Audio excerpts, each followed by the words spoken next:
Hello everybody, and let's exit to port. It is currently the 26th of September at 1854 Central European, still summertime, until further notice. As per usual, when we do these intros and do these episodes, I am joined by Mr. Grumbles the Dwarf. Hello, Grumbles. Hello. It's you. It's me. I think I should get this out of the way early doors. I'd like to formally complain that it's not the 30th of September that we're recording this on. We've got several days left till the end of the month. We clearly have done this horribly wrong. Or, and hear me out, we're finding a good... honestly, no, I'm gonna shut up because if I say anything, that's gonna jinx it super. I think you already did. Sorry about that. Sorry about the very late episode next month, everybody. Enjoy the double episode in November, however. Yeah. So we're back. And the first thing I'm gonna just say is, it is something that we briefly mentioned in the editorial meeting. Is that where did this month go?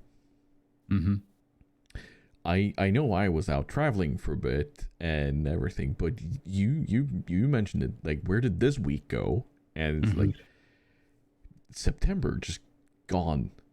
It just gone instantly. Yep. I don't know where. Why is that? Do you have any idea?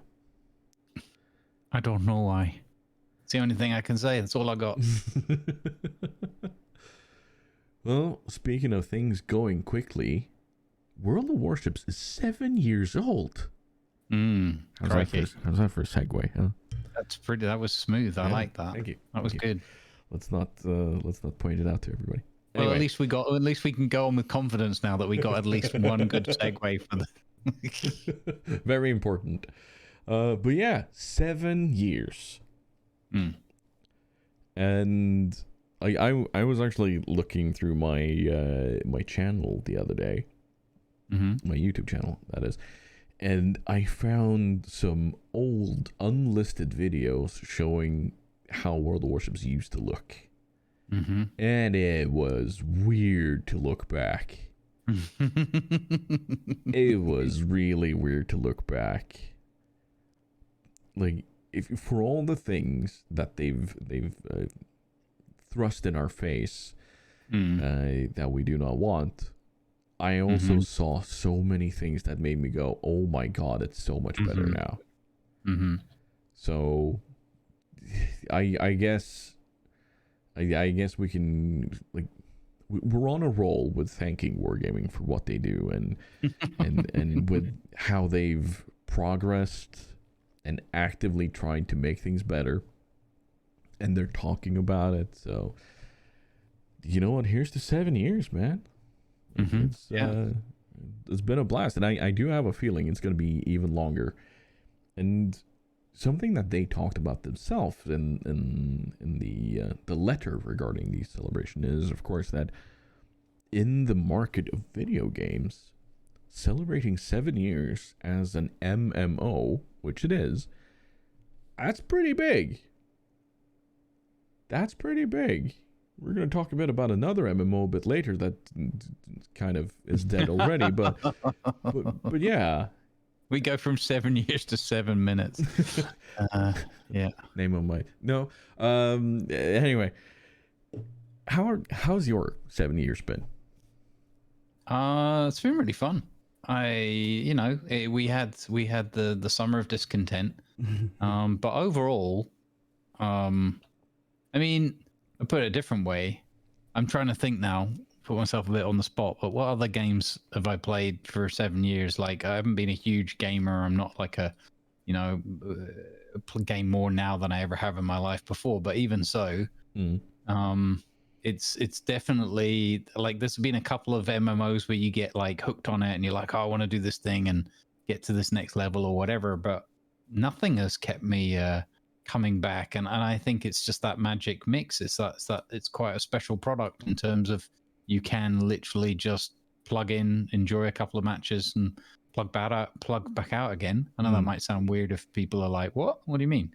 But there's something about Warships that keeps me coming back, and most of us, and yeah, they've just got that magic mix, I guess. Yeah. No, they've definitely cracked some sort of key there. And just see what you did there. And it's just like, for me too, it's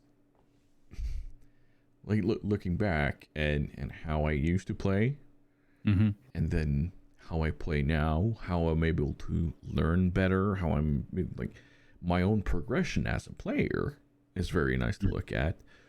But I also see it as a massive win for the game, the fact that people keep coming back casually too. And I think they're going to have even more of that coming up in the future, since they're doing more and more to introduce players in a good way, so that they learn, they have a good onboarding experience, for the lack of a better term. And it's good to see. It's very good to see. You know what's kind of funny in a way, and I don't mean this to be like a backhanded compliment. I guess it could be taken like that by some. But like, for all of the faults here and there and the things that people would moan about, including and things that I've even been like frustrated with in the past, like and still need to improve, but although I can see it is being worked on, but like how to introduce new players and explain things to them and get them to understand how to improve and have fun in the game, but also understand a little bit better what's going on. If you think about how successful it's been even without that, imagine what it could have been if it had actually been more kind of accessible for starters. But yeah, I think it's I can only see it if they continue this positive communication and sort of transparency trend. Again, we're clear they don't get everything right every time, not at all. Who does? But I definitely think they're in a big positive trend. So yeah, it bodes well. It'd be interesting to see. Like, I couldn't really imagine like another 7 years. Like, what would this game look like in after 14 years? It's the mind boggles a little bit now, but it'll be interesting to look back in a few, even getting to 10 years again. Like you said, huge milestone. It is very big milestone. Like, there are very few MMOs out there that survive that long. World of Warcraft is one of them, and I think there's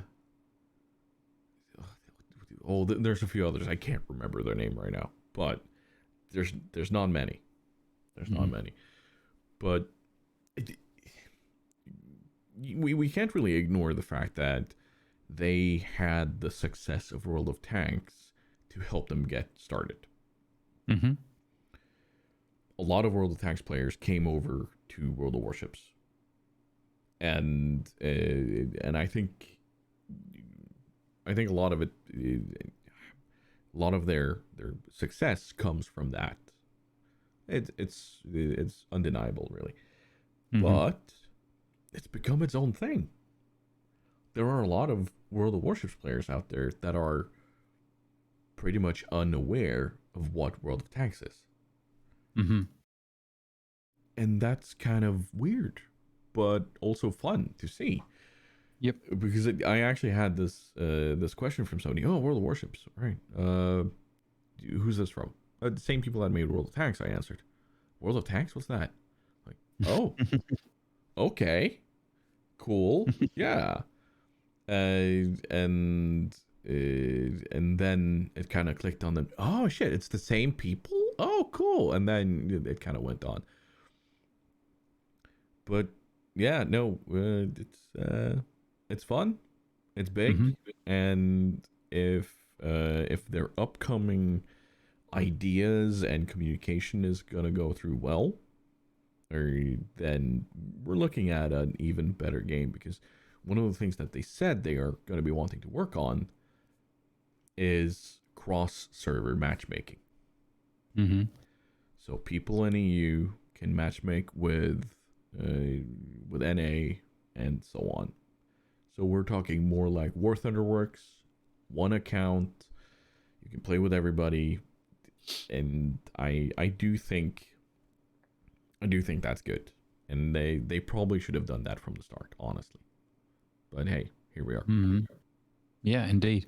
I think just one last point, since we mentioned World of Tanks, I think it would be rude not to point out that there are, of course, many thousands of World of Tanks players who don't know that World of Tanks exists either. I think that's worth pointing out. I can't let World of War Tanks be brought up without having a dig at it.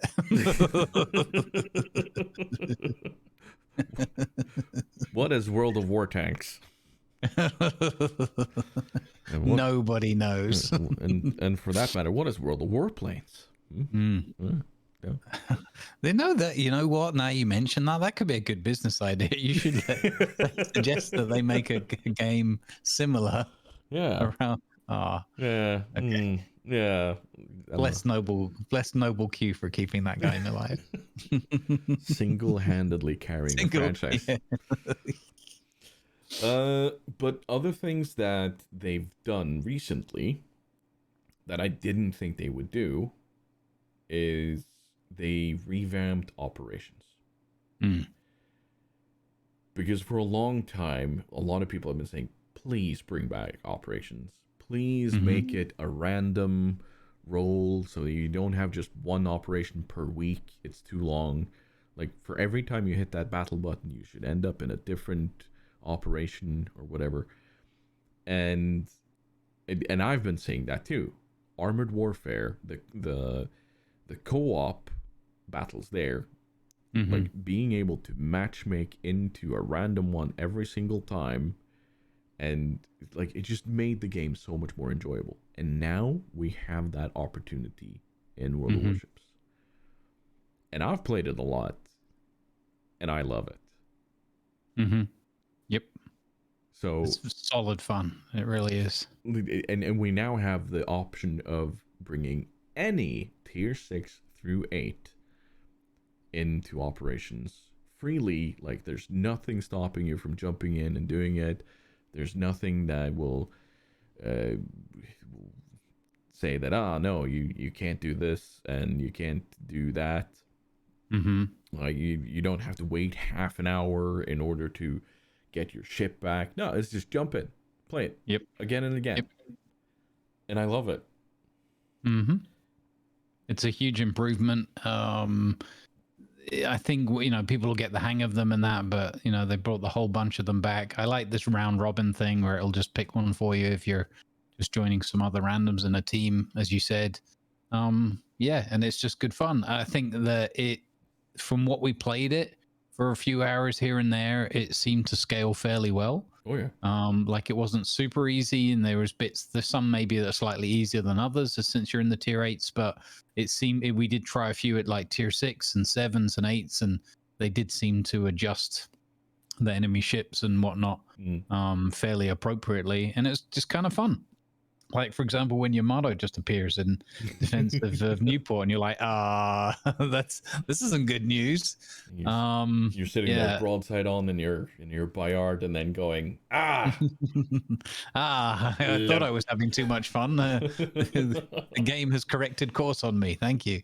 I actually had a moment the other day where I was in with my what's the Pan-Asian special one that is it's actually a French cruiser. I can't remember what the name is. Anyway, so I was sailing in, I was all hot shit, and it was Hermes, Operation Hermes, and this was all the way at the start, and then suddenly York just absolutely obliterates me by finding my citadel with 9 out of 9 shells. I had 27,000 health. It was suddenly gone. There you go. And then I just kind of sat there going, Oops. yeah, sorry guys. Good luck. Yeah. Actually, Silver was part of that same game. He was like, oh my God, what happened? I was like, I don't know. That has just the York. It splattered me. So yeah, no, Yeah. it is. It's not just this thing that you can just jump into and expect a victory, and you need to do Yeah. well. Yeah. I quite liked that. And yeah, so go have a go at them. It's fun. And obviously, if you get a group together, it's pretty chillaxing. And I thank goodness because so long, so overdue. I know there's still a couple of them outstanding or whatever, but they've even talked about adding a few more. And I don't know what the massive kind of change your heart and change your position on it or whatever. Because I know for the longest time it was like operations, yeah, we'll get back to you on that one, Mm-hmm. kind of thing. And then all of a sudden it was like, oh, here, have everything. So I think finally I would argue that they've sort of seen sense because I do believe firmly there's going to be a big good market for it. Maybe that's the point with the tier 8s, because Definitely. that's their big marketplace, biggest. So it makes a lot of sense. And other things they've talked about that I hope to see is a betterment of the co-op experience. Mm-hmm. Like, I know co-op players out there that are like, why do we have subs? Why do we have arms race? Mm-hmm. It's useless.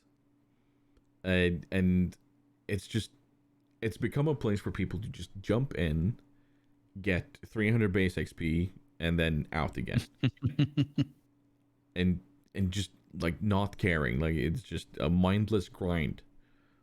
I honestly think that co-op could be more of a wave defense and just like not an operation, but more of a wave defense and have a bit more Mm-hmm. going on. Yeah.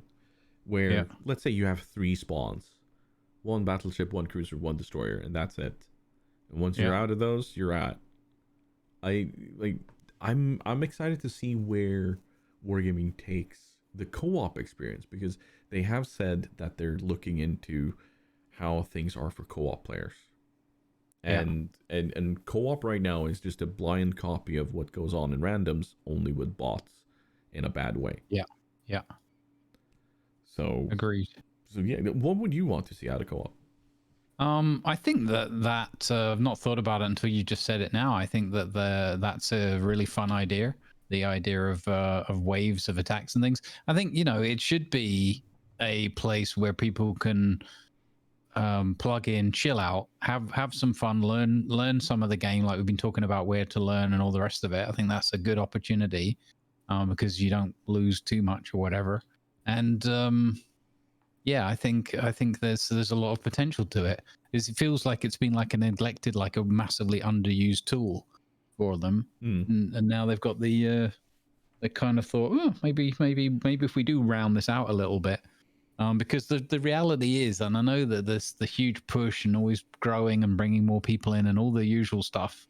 Sure, that's got to happen. That's part of the business model and the system that we're all within, but I think that maybe part of it is they realize that people getting burned out on it and just playing less and less, and Hmm. certainly being less inclined to spend money on any of the content as well, um, is something that will affect the longevity. And we're just talking about how we're celebrating 7 years, and if they want to be around for another 3 or another whatever 5, 7, then you've got to address things that cause that burnout and that feeling of it not being fun anymore. Yeah. And I think that's one of the ways of doing it. I think at the moment it's too stale, the co-op part. Like for a long time, uh, the only real game mode that people have been playing has been random. Like I hear so many people that say, okay, ranked, they're skipping out on ranked seasons because reason X, Y, and Z. They're skipping out on brawls because of reason X, Y, and Z. They're and a lot of people have also said, I'm not touching randoms anymore. I'm only playing co-op. And then it just kind of turns into this mindless grind. But for some people, that's nice and what you need. But for the majority of the player base, you need something to keep them engaged. And we've already talked a bit about this. You know, the whole dirigible derby, the what are the other game modes they've thrown at us from time to time. Um, Arms race was part of those, and like Yeah. the special game modes. Yep. I really feel like having a special game mode be on a rotation from, like, that one can be per week. So let's say 1 week you have Brawls as the special game mode. 1 week you have Arms Race be the special game mode, and then so on and so forth. And then let random battles be the normal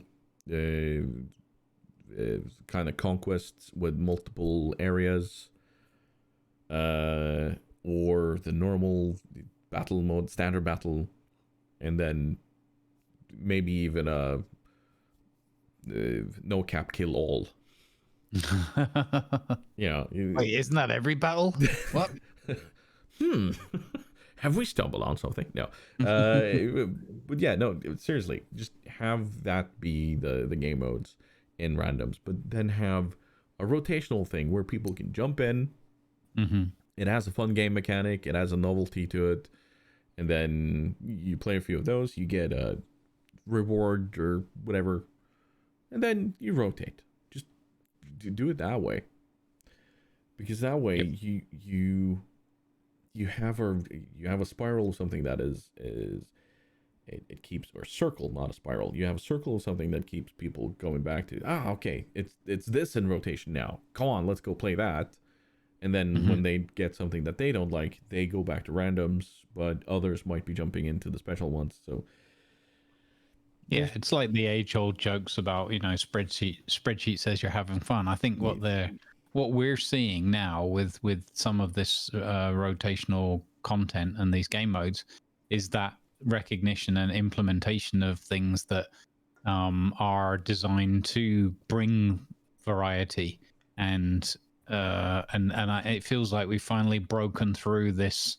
And don't get me wrong, I'm sure it's still obviously the vast majority, but we seem to have broken down this mentality of like the stubborn kind of like, it's randoms or nothing. What else do you want? Just play randoms. You didn't enjoy randoms? Play a different tier. Well, yeah, but that's still randoms. It's like, we'll just play a different tier. No.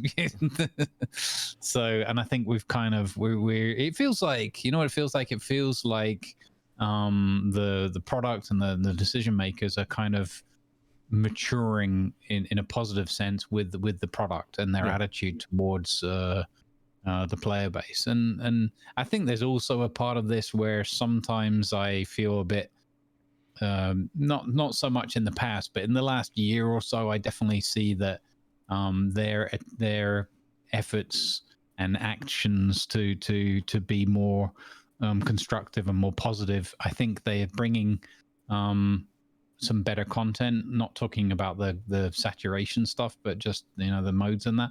And I think that's really healthy. Maybe a lot of us that have played for 7 years, a lot of people that are multi-year veterans are still feeling that burn or whatever, and it'll they wouldn't be able to do anything. They could give us all like 1,000 doubloons a month for free, and people would still be like, whoa, why isn't it 2,000? Exactly. But I think overall the game's getting into a much healthier place. I'm really happy to see that, obviously, as a long-term player who I don't want to give it up as such. And and long may it continue. We'll see where it goes. I think that they're tapping into something that's a lot more fun with the level of variety and the way they're doing it. And I think that's a really good thing. So yeah, definitely. And one thing that will continue is, of course, that they are a company.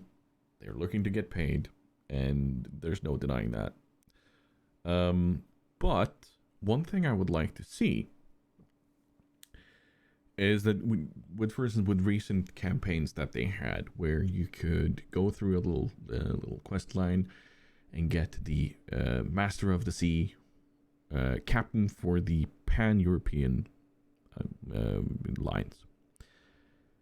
And it was actually Marangana that pointed it out to me that there was no choice for her. Like, if she wanted the Mistress of the Sea captain, which is also available, she would have to pay.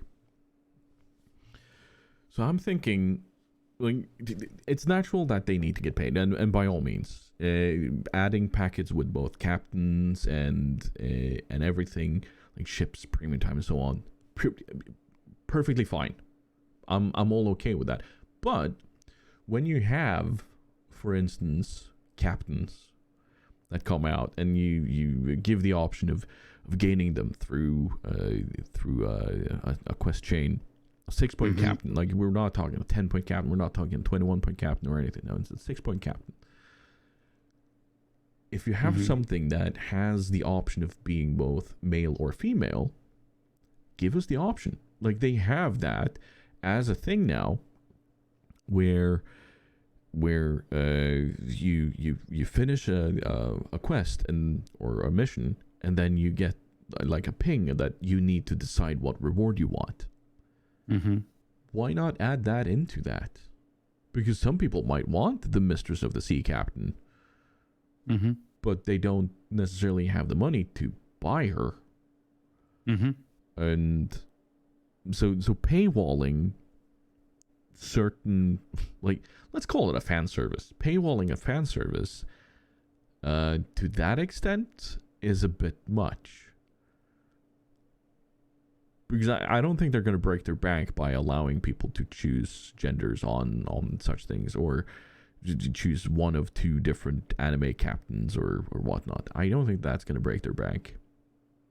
Yeah, I think that, again, it goes back to variety and having it be more constructive. I think that there's definitely some lessons to learn there, and that's about them hopefully continuing to, like, look at things, look at the feedback they get, hopefully, obviously, the constructive feedback rather than just the whining and complaining, and think, oh, how can we have made that more fun?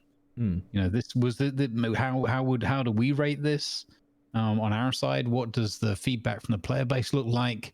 And then, was there anything we could have done to make that more fun and engaging, to use their own terminology? Yeah. Oh, that actually reminds me of something. We had a discussion on my Twitch channel the other day, because some people brought it up. I think it was Blutenum, my moderator. He brought it up that for the dockyard, not everything is available to do in all missions. And I understand why. However, I think I know a possible solution. Because not everybody wants to play 300 million co-op games. And not everybody wants to do these missions in randoms either. But one way they can allow you to do these dockyard missions in operations would be to split it out. So, like some of the missions have they have a or function in them. Get 3 million damage or a Kraken in one game. I'm thinking they could do something like that, where the reward is the same. Let's say it's a dockyard token, or you get a face in the dockyard. But you have 2 options. You can either complete 300,000 damage in co-op, or let's say 1.5 million damage in operations, or whatever is kind of equivalent to the amount of time played. Because that's what we need to look at here. Like, how long will it take somebody to complete this mission in co-op versus randoms versus operations. Some of these would be super easy in operations, and that's why they are not allowed, and that's fair. But I'm thinking, why not split it out? Yeah, we'll scale it, or come up, like you said, come up with a this or this kind of alternative. Get 4 stars on, on this operation kind of thing, or finish this operation. I don't know. Like, I don't want to go into too much detail, but yeah, I definitely think that's a good point. Like, again, you can keep using this variety without feeling like people are locked out of certain rewards or achievements and things. Yeah, exactly. Like, it's not like it'll get any easier, because you'll still have to add in the amount of time, or a time played in operations, but you'll feel maybe more rewarded or included, rather, I guess. Mm-hmm. Which Yeah, and you know what the other thing could be? A side effect could be that if they do it with a mission and maybe it's a bit difficult to scale or whatever the operations, maybe that just draws more people. People are like, oh, you can get this done much quicker if you just play operations twice. Yeah, and then they're playing operations twice, and maybe they're like, huh, this is kind of more fun than I thought it would be, or whatever. And then they'll tell their friends, hey, you know what? Operations are fun again. Yeah. Hey, why don't we all group up because we can complete that third leg of that, of that mission chain in that operation. Let's do that. We can be 7 people together doing this. It's a selling point for me, honestly. Yeah. And I know, if I know my Twitch community right, then it's a selling point for a lot of them too. But speaking of selling points, so New World. Wow. There wasn't really. To be fair, there wouldn't have been any good segue. No. New World. But I was gonna angle it more towards some people have tried to sell the new patch of New World to me, and I'll be honest, I don't like. Nobody's able to answer me what this new patch has fixed, but apparently it has fixed a lot of stuff. I hear so many people be super positive about New World. What is new? What has changed? Somebody answer me. Maybe that's a good one to promote comments and feedback for the podcast. New World, discuss. Why? Would you? And if you would, why? Because I know Grumpy's super excited about it. And honestly, seeing everybody else be super excited about it makes me want to try it. But I kind of need to know what is it I'm supposed to be slightly excited about and be aware of. It's new and it's better.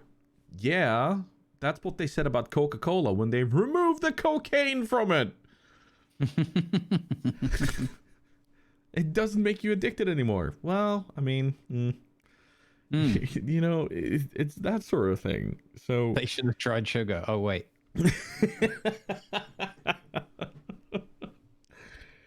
So yeah, New World. I guess we're gonna try it.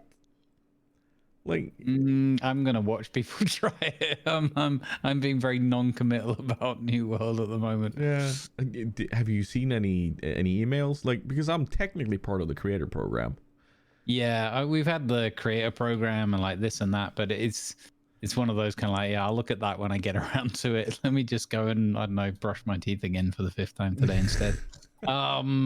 So like, no, I'm not trying to like rag on it or be too down on it. I just got very upset at how it kind of went the first time around. So, I mean, it was kind of quite fun at the beginning, but once I realized how much of a sort of a repeating loop it was, and there was a lot of reused content, and I think we've done all that, what we didn't like about it.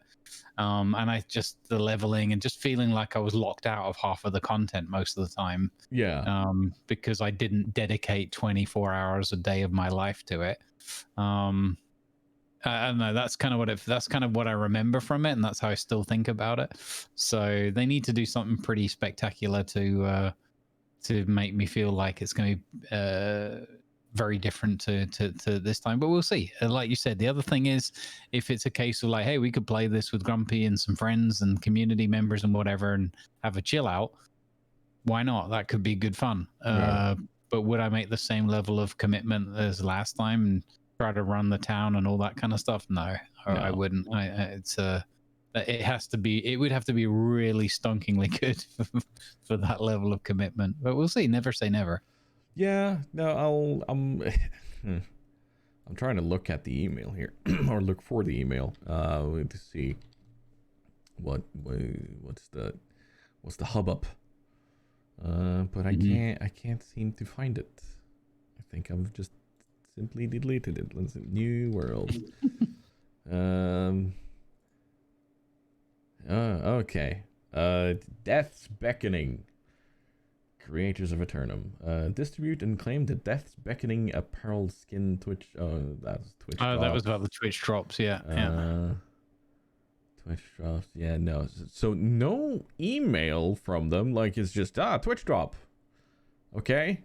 How about the rest of the game? Like what's new?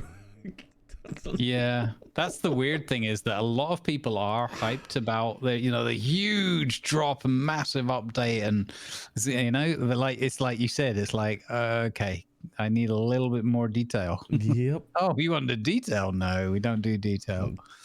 I guess that's just going to come out in time. I mean, they weren't very good with some of their communication last time either. That was another downside, is that it was very last minute and a bit wishy-washy. And yeah, we'll see. We'll see. Maybe they've learned a lot of lessons. Goodness knows they should have the money for it. Yeah. Let's not talk too much about Amazon owned things that should have money for things. True. We'll get to that. We'll get back to that. Yeah. Speaking of other things upcoming, you are excited about a couple of games. I am. Yes. Talk me through them, because these are new titles for me. Yeah.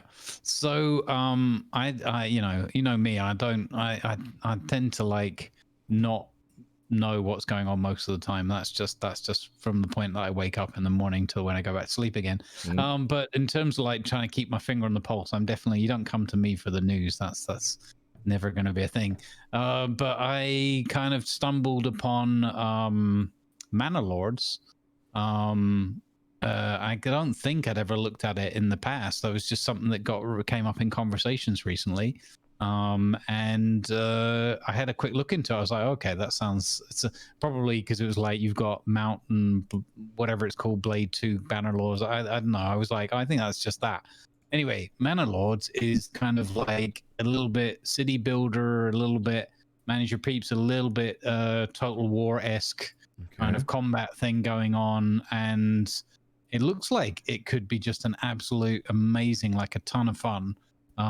Just looking at the detail and the graphics that they've gone to. So it's through Hooded Horse publishing and stuff, the ones with the Clan Folk and a bunch of other titles.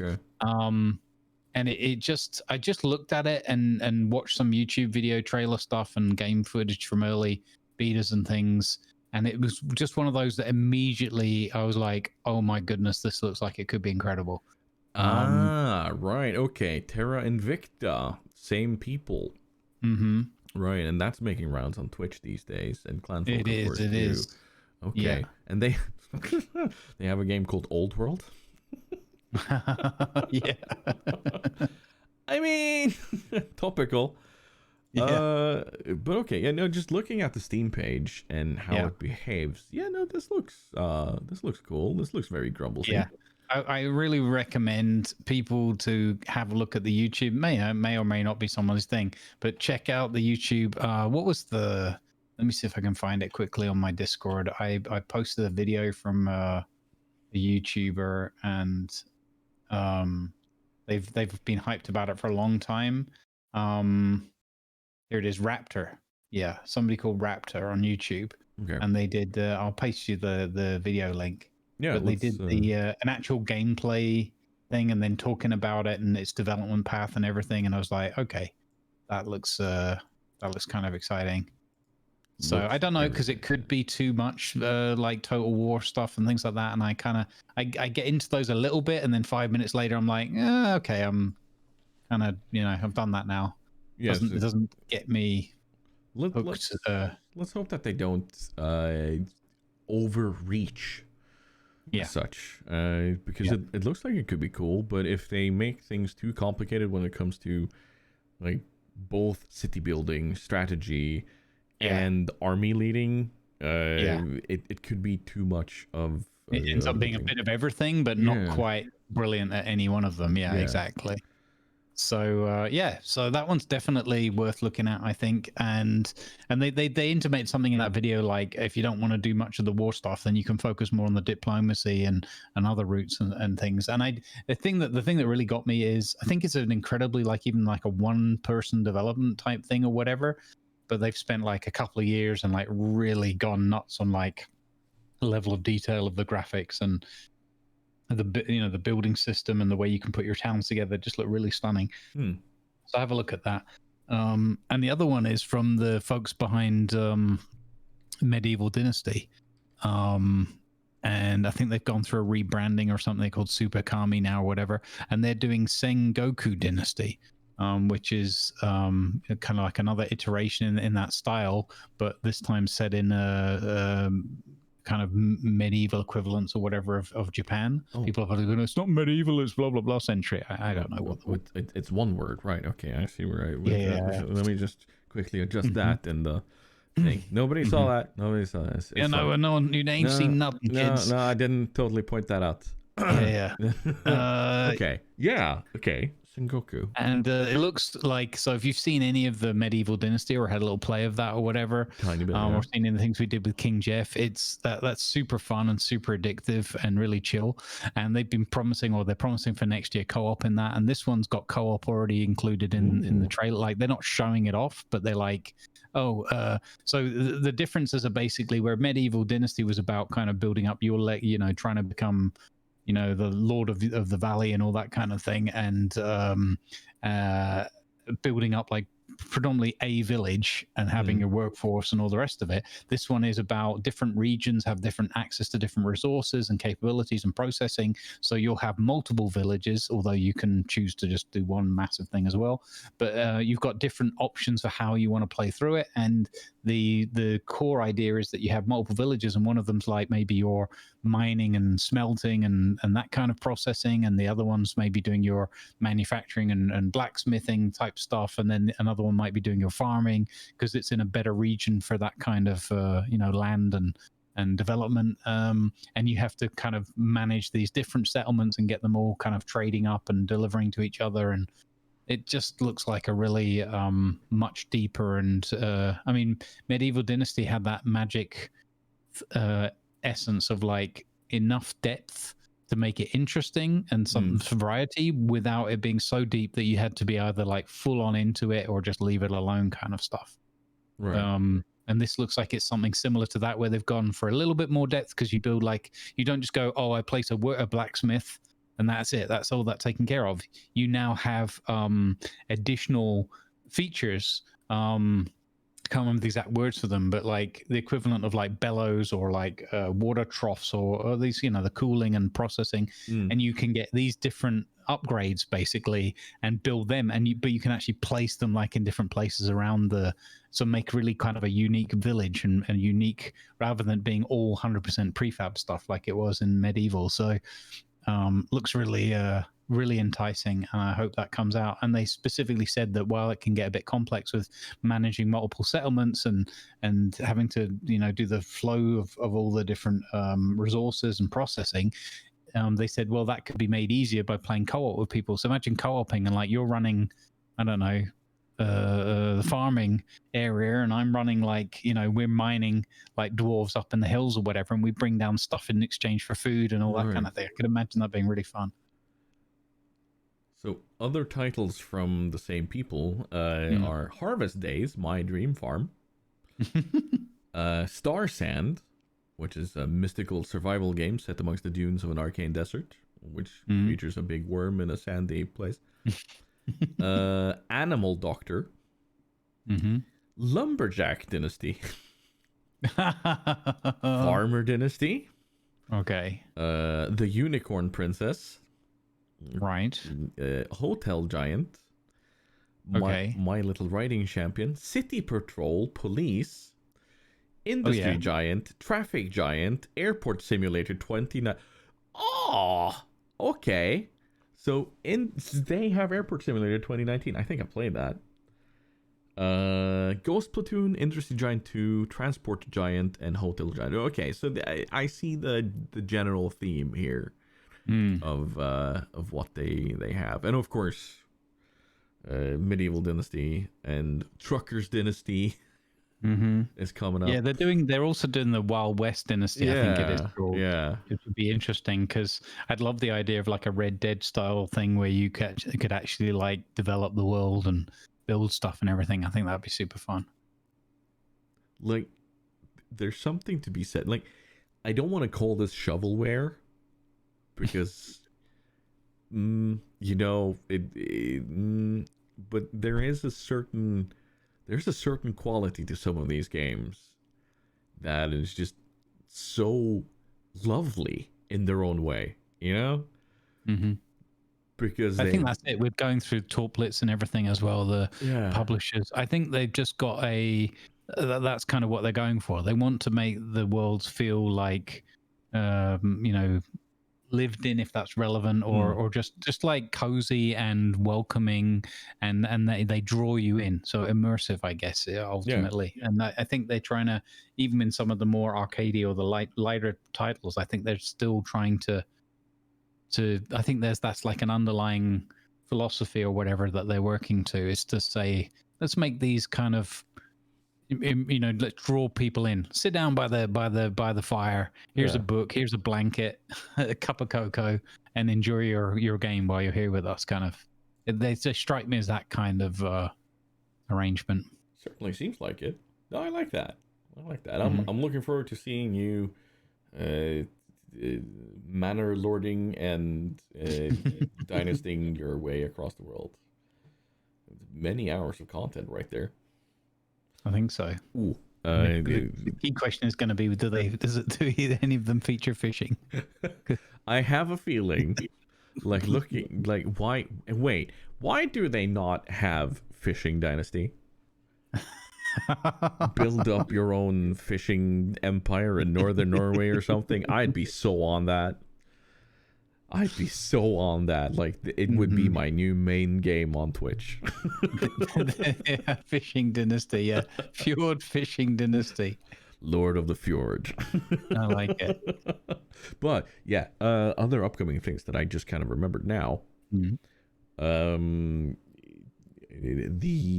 update 6 for Satisfactory just dropped. And seeing the improvements they've made, I'm very much looking forward to when this game comes in full release. Nobody knows the when yet, but seeing the dev studio go live on Twitch and such from time to time, and now seeing what they've done for the big update, ooh boy, very much looking forward to that. And also future patches of the Angler. Let's not forget that. Yes.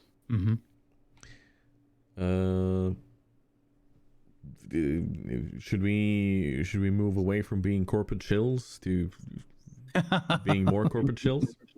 Yes. What else can we talk positively about? And disappoint probably not anybody in our community whatsoever, but maybe some random listeners who tuned in expecting some rants. So there is no way we can move along to this topic without ending up in some sort of weird rant. Twitch are doing stuff. They're doing stuff again. And try as you might, it's going to hit the creators first and foremost. And when it hits creators, it's going to hit the viewers after that. So we're going to start with one of their new things. Well, it's not really new, is it? But it is. It's definitely a further iteration of something they've done before. Yes. Super cheers. As opposed to a normal cheer? Like, what's going on? I think they've just been trying for a few years on and off, because I think channel points, they were originally going to try and monetize that as well. So they want to like squeeze any of the middle people, the brokers or whatever, out of any of the bit business, right? So, because I don't think they're getting the full whack of the current bits thing. Probably if not. I've understood it correctly. So there's a couple of different ways to look at it. It seems like on one, looking at some of the analysis that Zach Busey did, some of the percentages are not quite as good, so you don't get as much bang for your buck, as it were, as the person buying them and cheering. But Also, we were talking with who's gaming on it a little bit, and he was looking at it and talking through, and he's got a better business brain for those things than I'll ever have, having actually gone to school for things. And he was saying that actually it could work out better because at least for the viewers and the people buying and using their cheers, they're getting more bang for their buck from them, from the numbers. So again, this is not like in-depth analysis or whatever. This is just like a couple of people's reasonably informed opinions or whatever, and we'll have to look at it in over time. But in theory, it could be something that makes it more affordable and effective for the viewership, which I think is a good thing because it could encourage more people. The only bit that you know we might be a bit wary of is if the percentages drop a bit in terms of for the streamers, then that combined with some of the other changes that may well come along, which we'll get onto, could be a little bit awkward. It reminds me somewhat about the adjustment they did on the outside of the US on the sub fees and everything. We're like, oh yeah, we'll just drop it for your region and everything, and that will allow more people, you know, to sub. Yes, that's the wonderful, all beautiful theoretical conceptual mathematics in a classroom on capitalism. But the reality is, if people, you know, couldn't afford $5, then they're not necessarily going to go, well, I can afford $4 or whatever equivalent, you know. So I think there's some degree of false economy there or whatever. I don't know. That's certainly how it feels like in terms of the result. Not to be complaining about it, but just, you know, observation, just looking at how the results look. So I don't know if there's an element of that, and obviously everything they do, it's always dressed up in the, like, you know, we're the creators of the foundation of the service, and yeah, you you know, you're a business, you're trying to make money, and there's a lot of sentiment around the higher ups, the people in charge making the decisions, being a little bit too focused on pure profit, rather than, you know, having a robust and healthy platform and creator base. But, you know, we'll see. I guess that's what they get paid for in those positions. I would like to add as well, I know we're going to talk about more topics, but I think it's really important that there's a whole ton of people obviously running the Twitch service, and the vast majority of them are not the ones making these decisions and running these kind of numbers. So I think it's a little bit rough sometimes where you get these very throwaway, flippant kind of attention grabbing, like blah blah blah, you know, say something rude and toxic about the service or whatever. It's, you know, if what you know, what else would you do? So that's not to say it's a good thing that there's a monopoly or whatever, but that's because other platforms haven't worked out, you know, or other services haven't worked out or don't have the same offering. So I think we should be careful not to get into Twitch bashing is the main. Yeah, no, and I'm just trying to look at this to see, because bits people buy, and then they cheer with them, and you buy them for a certain amount. So 100 bits, you buy it for roughly $2, if even. Let me have a look. It's been so long since I bought bits, man. It's buy bits. Okay, so yeah, 100 bits is 19 Norwegian. That's about $2 or €2 roughly. 500 bits is 98 Norwegian, so that's about $10. So you get about half of what you spent, unless you go really far up, and then you can drop that on your streamer. I can't say that that I see anything about like, how does this experiment, like, I'm looking at it, and instead of saying like the amount of bits, there's a chosen amount of 1, 5, 10, 50, or $100. Yep. It's not showing me how much of that will go to the streamer. It's not saying anything about revenue split there. Um, do tiers direct towards contributors for hype trains? Yeah. And they're still promoting Streamlabs. Stop that, Twitch. Stop it. Do better. What's happening to my bit rewards? Your community rewards are not changing. Okay, so it's just another set of things to how can I tell if I'm this experienced? What changes with my revenue? Cheers, as a result of this experiment appears as experiment income on your channel analytics. Okay.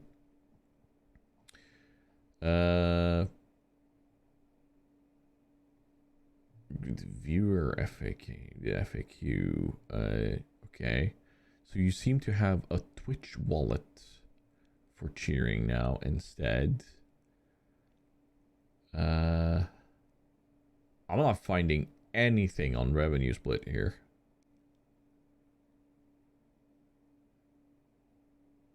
And you can't do it anonymously, which is something you can do with bits.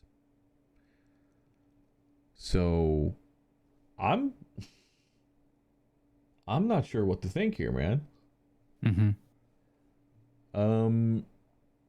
I like that they're more open about what you actually pay, though. Because the whole idea that 100 bits equals roughly $1 for the streamer hasn't always been clear to viewers, if that makes sense, or to streamers for that matter. Like there's been calculations of roughly $1, but nothing straight up, and having more predictability as a streamer, very nice to know what you actually get.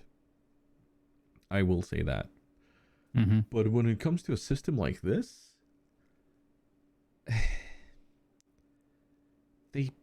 they might as well just enable donations and then discuss a revenue split with affiliates and partners in that case. Like, are people okay with taking a percentage revenue split? Like, I don't know. PayPal does it. They take, what, 2% or something every time you use PayPal? I don't know, man. I don't know. It seems sus, if you ask me.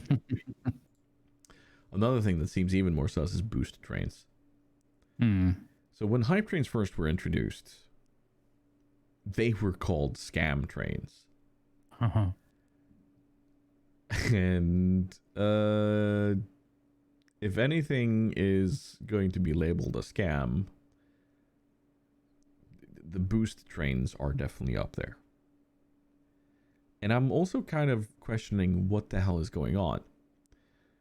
To explain quickly, hype trains used to be triggered by people giving bits or donations. No, not donations. Subscribing or gifting subs to others. And then that would go through a process. They also used to have what was called a boost, a viewer boost. And if enough people contributed channel points while that was going on, that channel would be boosted outwards and promoted to more people. They've kind of combined that now into what is called a boost train, where if you have a successful boost train, and the more levels you hit, the more you will be recommended. And I know they had that for a while, where people that were currently in the middle of a hype train was being pushed up as a separate category on the front page.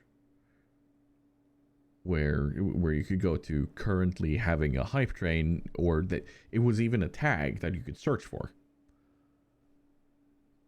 And it just, it seems a bit weird. Like, why would you reward the streamer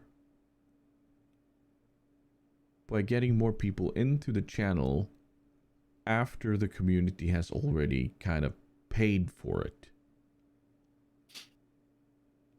What am I missing? Yeah, I mean, I think when the boost things first came around, I didn't like that original iteration, because it felt a little bit like you were asking people to spend money for the visibility.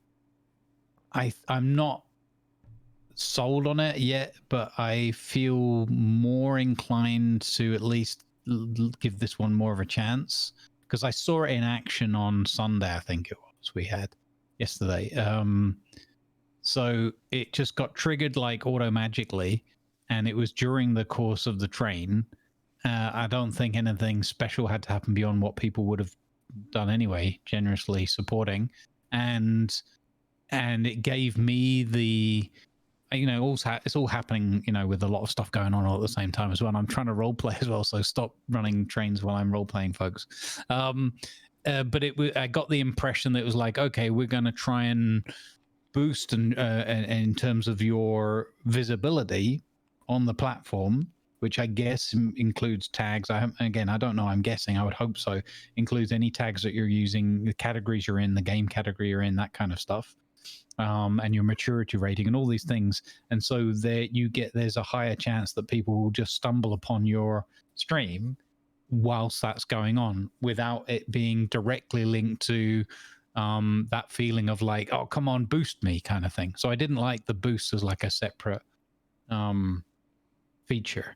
But if this is something that just kind of happens because people decide to jump on the hype train. I mean, hype trains have always made me feel a bit uncomfortable anyway, because it feels a little bit like if this felt like you're asking for it rather than it, you know. I think it's flipped around now because the viewership has got more used to them and more comfortable with the idea, and now it's become more of a thing that like we're squirming and uncomfortable, but they enjoy that element of it. So it kind of works. So I think we've all become more comfortable after it was running for a year.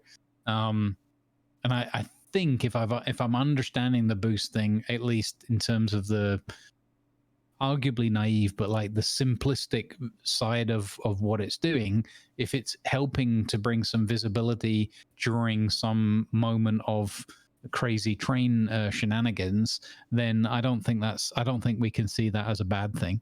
I think it's just a question of whether is it I feel like looking at it positively like that, I think because it's getting triggered auto-magically as part of the train going on, that's not a bad thing. That's just bringing more visibility to your channel during that event happening. And then hopefully people... But the boosting doesn't happen until the train is done. Well, see, maybe I saw it wrong, but I felt like yesterday, I'd have to go back and look at the VOD actually. I felt like it, maybe I need to read the text as well. That would help if I could actually find the articles. Twitch, help us find stuff. Because I was looking at my dashboard the other day when a hype train was triggered and done. And after everything was done, on the sum up, it then said, your channel is now being recommended to X amount of people. Right, so maybe I just misinterpreted it then. And then there was a countdown of how long it was going for, and it also showed this to viewers. Like, viewers got also the same sum up and saying how many people are now being recommended this channel. And I think it was for a minute or something. But it was kind of weird. Like, see, that's the thing, is it could be so much clearer and easier to understand, right, for us. We've got a lot going on. We're barely sometimes able to click the stream button and do things, and we're trying to entertain people and have fun ourselves at the same time. And then you've got all these other things going on either concurrently or in rapid sequence, and that can all be a little bit overwhelming, I find. Nope. So yeah, I guess what we just need is a little bit more time to process it. It would be, I don't know, again, I don't know, I don't get the mails, or I don't get the memos, or I've opted out of something or whatever, but give us a little bit more time to understand this thing, so that we can work out and be more informed and get more comfortable with it before they just happen. There's a lot of that where they do this experimental stuff, and I'm not really a fan of like, oh yeah, it's exciting, something's going on, maybe you got in on this new thing, or maybe you didn't, we've randomly selected blah blah. And I get that they have to do that because of the scope of the service and the size and number of people and all the rest of it. I don't mind that, but they could just, why don't they make that more clearer communication in advance? So you say, look, okay, in October we're doing this thing, so they start communicating at like end of August, beginning of September, and then like each week you get a little, hey, we're 2 weeks out from this thing, hey, we're 1 week out from this thing, hey, this thing's happening tomorrow. And then I would feel like I've been fed enough information and have at least a fundamental understanding of it before it's just a thing. Because for me it felt a little bit like, oh yeah, I saw something somewhere about this happening, probably a Twitch advert or something on someone's channel that I probably muted, sorry Twitch, but that's why I also, Twitch, you owe me a new M key, but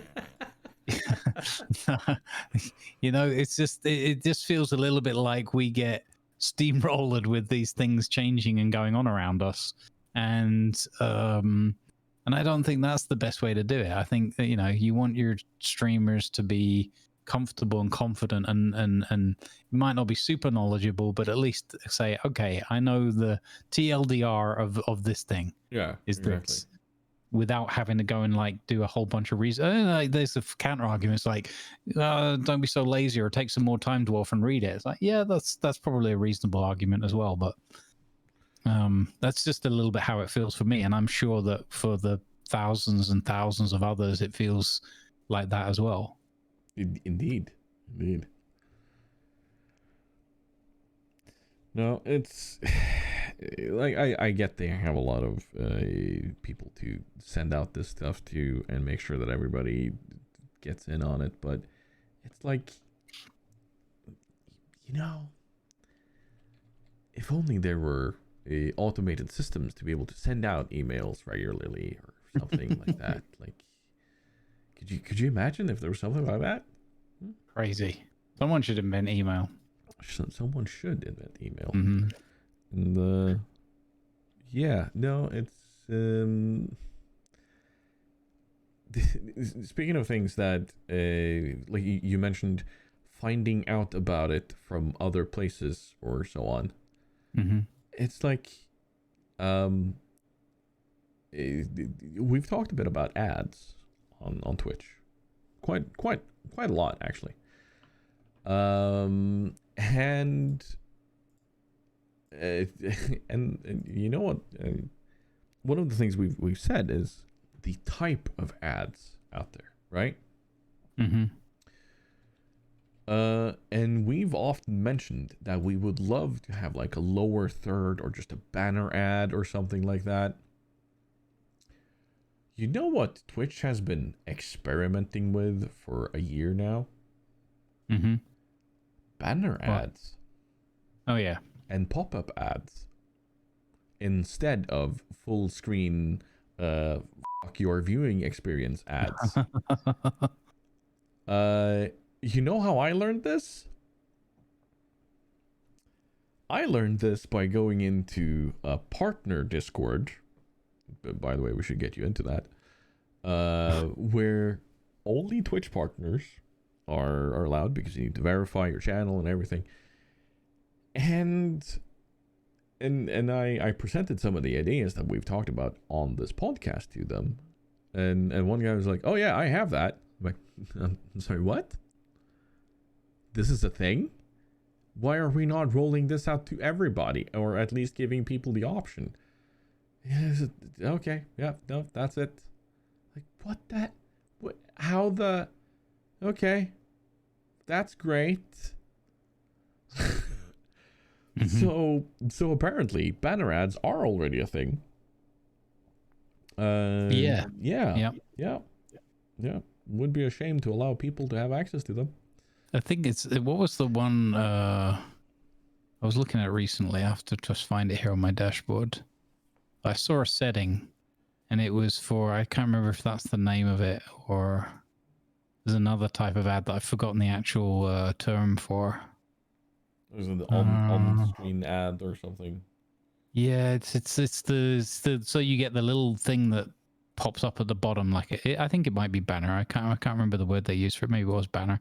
Yeah. But I saw that you could turn that on and off, and I thought, oh, well, why not? If that's on and it's there, why can't we just have more of those? Because you literally got the option to just not have that kind of ad. It's like, why would I want the less intrusive, annoying ad type? So I don't have that option. Hang on, I'm just seeing if I can find it. Yeah. Stream display ads, was that the one? Enable stream display ads. Yeah, I don't have that. You don't have that? Nope. Oh, sorry, I thought all of us had that. Nope, that's the thing they're testing. Yeah, so I can turn that off if I want to. I'm like, why would I turn that off Like, literally, I have the ad thing where you adjust the timer. Then it is if I want pre-rolls on or off. Yeah. And then it's the announcement of pre-roll notification. Yeah, that's it. That's so you don't have the okay. Well, there you go. Well, I can send you the article. Sorry, I just thought that was like an implemented thing now, because I saw it and I was like, wait, what kind of an ad is that? Is that the better looking one? And then I read the article and I was like, oh yeah, that's cool. So this is the type of ad I want. Yeah. This is what I want to show to people. This is like, a little pop in and ta-da, here, have you considered using Aces because it's cool? And maybe a little text blurb in chat. Yeah. With a link, and let's say even linked to your channel so that a click through, and if you have click through rating, would be awesome, wouldn't it? Imagine that, supporting the creators like that. Who'd have thunk it, huh? Yeah. If only there was a major other company out there that has done this through years of looking at click-through rate and is using that as their only way of paying their people. Yeah. Give us the click-through bait. Yeah. Sorry, that turned into a bit of a tangent. Okay. But I really want to see that. I want to let creators have more options of creating their own sphere. Some people might want the full screen ad for 3 minutes and say, okay, we're gonna have a 3-minute break. But they need to have the option of sending it when they need to, or when they have the option of. For all of us others that are playing games where it's just kind of ongoing and you don't really have a break option, give me the banner ads, give me the pop-up. Yep. But give me the option at least. Yep. That's all I'm asking for. Agreed.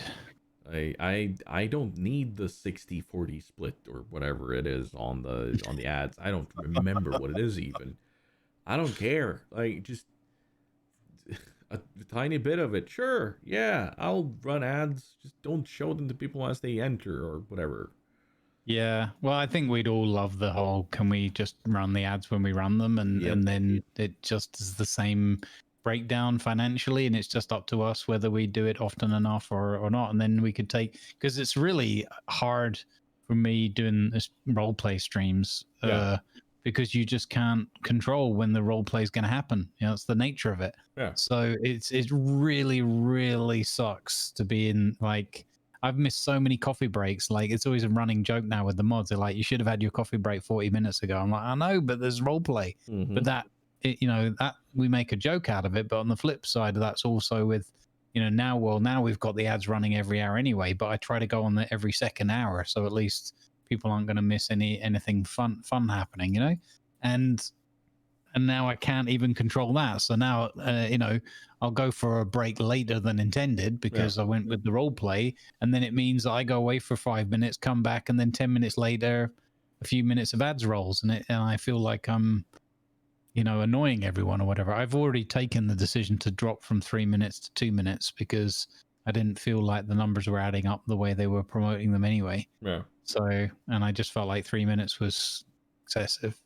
So I would love to be able to run a longer block if I had the option of knowing exactly when it's going to be happening. Yes. Because then I could prep the audience. I could say, right, we're going to run a block of ads. For those of you staying, enjoy them. But we will be back in 5 minutes. Yep. But here's a word from our sponsors or whatever, Yeah, exactly. Just run the kind of mainstream media ad where you have control over the content. You have control over everything. Not end up with and here's Zlatan Ibrahimovic coming up towards the goal and and then you come back and there's a full-on fight in the middle of the pitch and you go, what happened? Yeah, exactly. Why is Abraham Lincoln murdering Chuck Norris on the field? What's going on? Like it's that sort of thing. Because you miss out on moments. Like, give me the option of run it when I want to. Yep. It's not that hard.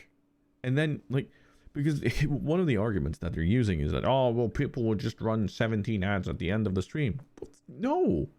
You still have the option of saying, okay, you now need to wait X amount of minutes before you can run another ad. Mm-hmm. As they already the arguments do. And none of those arguments hold water because you can just counter argue the other way and say, well, program it differently. So we've got to, it's already set like that. The incentive thing is entirely set up like that already. Yeah. You've got to run X minutes of ads and so much time in order to qualify. Well, you just take that logic, but you say, if you're doing a 5-hour stream and you do it every, at 2.5 at the beginning, at the midway point, and at the end, cool. Then you get this. This is what the equation works out. It's really not that complicated. So they just want to make sure that they're getting obviously as much ad revenue coming in as much as possible across as many channels. So and there's an element of it of like we're not necessarily always the most organized and good well remembering bunch. So the argument of like, well, people remembering to run their ads, I see that, but then why not make that easier? Why not give help articles and advice and on how to not forget to run your ads and all those kinds of things, or make it possible for like your standard moderators, for example, to be able to run the ads without it having to be like some massively elevated privileges. Like you can either be god tier privilege or moderator, and moderators can't do some of those things that you'd want them to do, like change titles of streams and whatever. And surely that is also part of the incentive. Incentivize the streamer to want to run ads. Yeah. Like, because right now I'm kind of like, it's a nice boost. It's a nice, but I'm teeter-totting. Yeah. Because there was a month where I said, no, we're not running ads. This is not good enough. So we're going to say screw that. And then they jumped up again to the same amount. So I'm considering saying no again. But through StreamerBot, I have the option of allowing people to run ads. You can actually have like a command tied to a command that pulls an ad, because we can do that, but it's a third party operation. Like why? Like you say, allow mods to do it from their mod view. It shouldn't be that hard.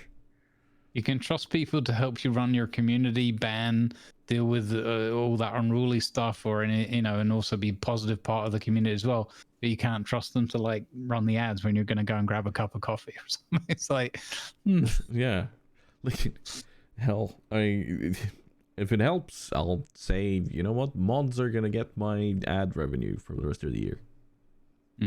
There you go. You can have it. It's not mine anymore. But yeah, but I'm not sure we're gonna touch this part, but they're doing stuff to the revenue splits. And the day they announced that might be one to let it settle in a bit and see how that works out. But But I don't know. I've just started reading the article, and there's obviously a lot of bits and bobs to it. It's nothing ever as straightforward as it some people sometimes want it to be. But that'll be another interesting one to see how that goes. Yeah, and they announced that on the same day that YouTube kind of announced their changes to the streaming, making it easier and so on and so forth. So I'm like, yeah, somebody dropped the ball and somebody else picked it up and kicked it the fuck out of the atmosphere. That's just gonna leave that. And speaking of kicking people, kicking balls. Sorry. Right. Not sure where we're going with this segue. I saw some dillweed on TikTok the other day.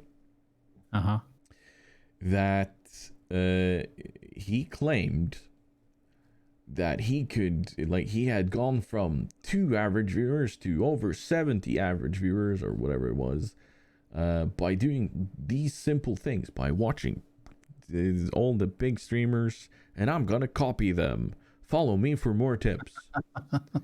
And it was actually Dino who sent me a video of his. I was like, hold on.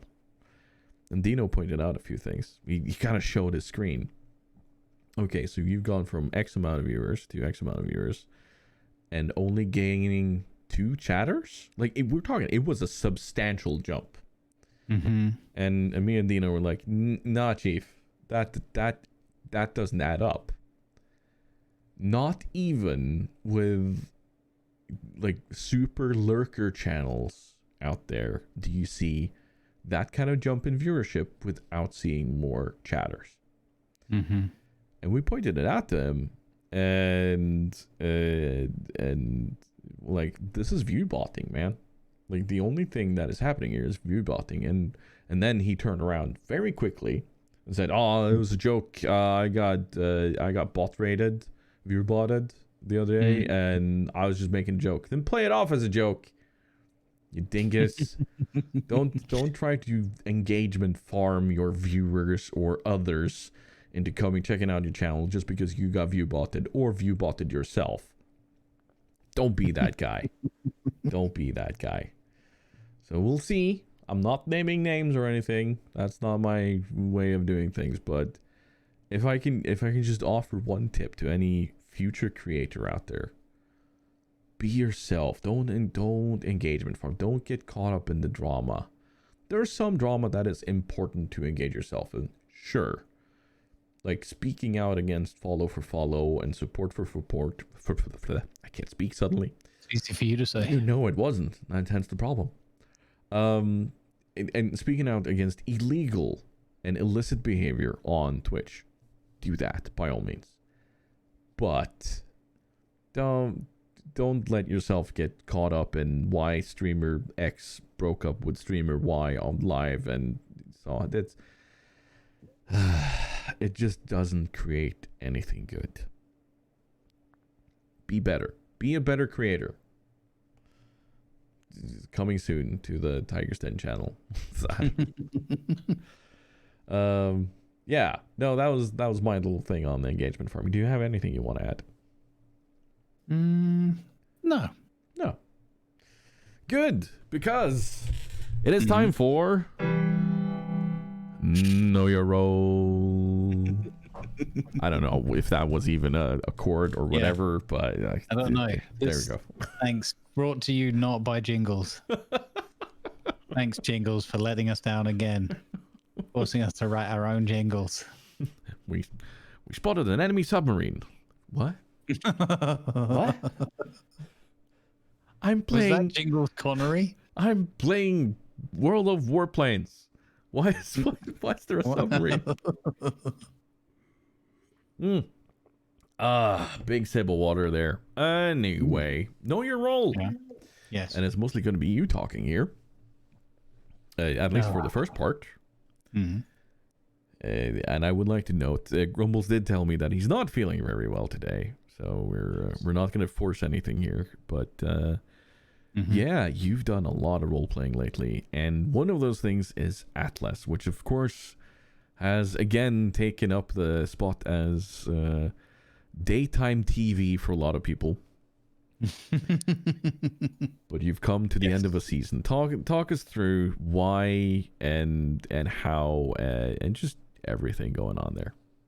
Yeah, so it was quite the ride, including lots of things, ups and downs, and yeah, we just hit the big end of season moment. Unfortunately, I think the season was kind of getting towards there anyway. It wasn't quite done. Probably had like a good 3 or 4 weeks left in it.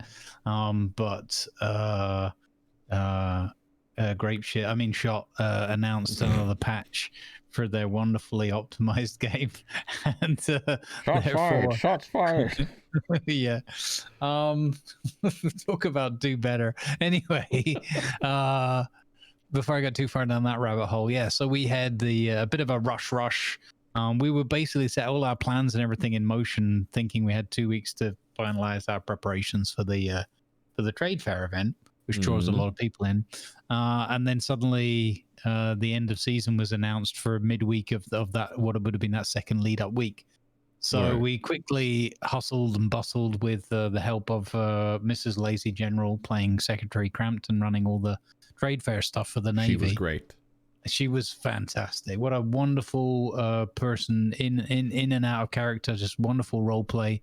Super fun. Just role playing in a way that makes the character come alive and feel very believable.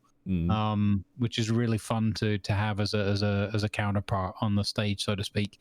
And then out of character, just really nice organization, and kind of like the impression somebody pretty much as chaotic and forgetful as I am, but doing a job that you need, like a job in terms of like coordinating all this stuff that you need.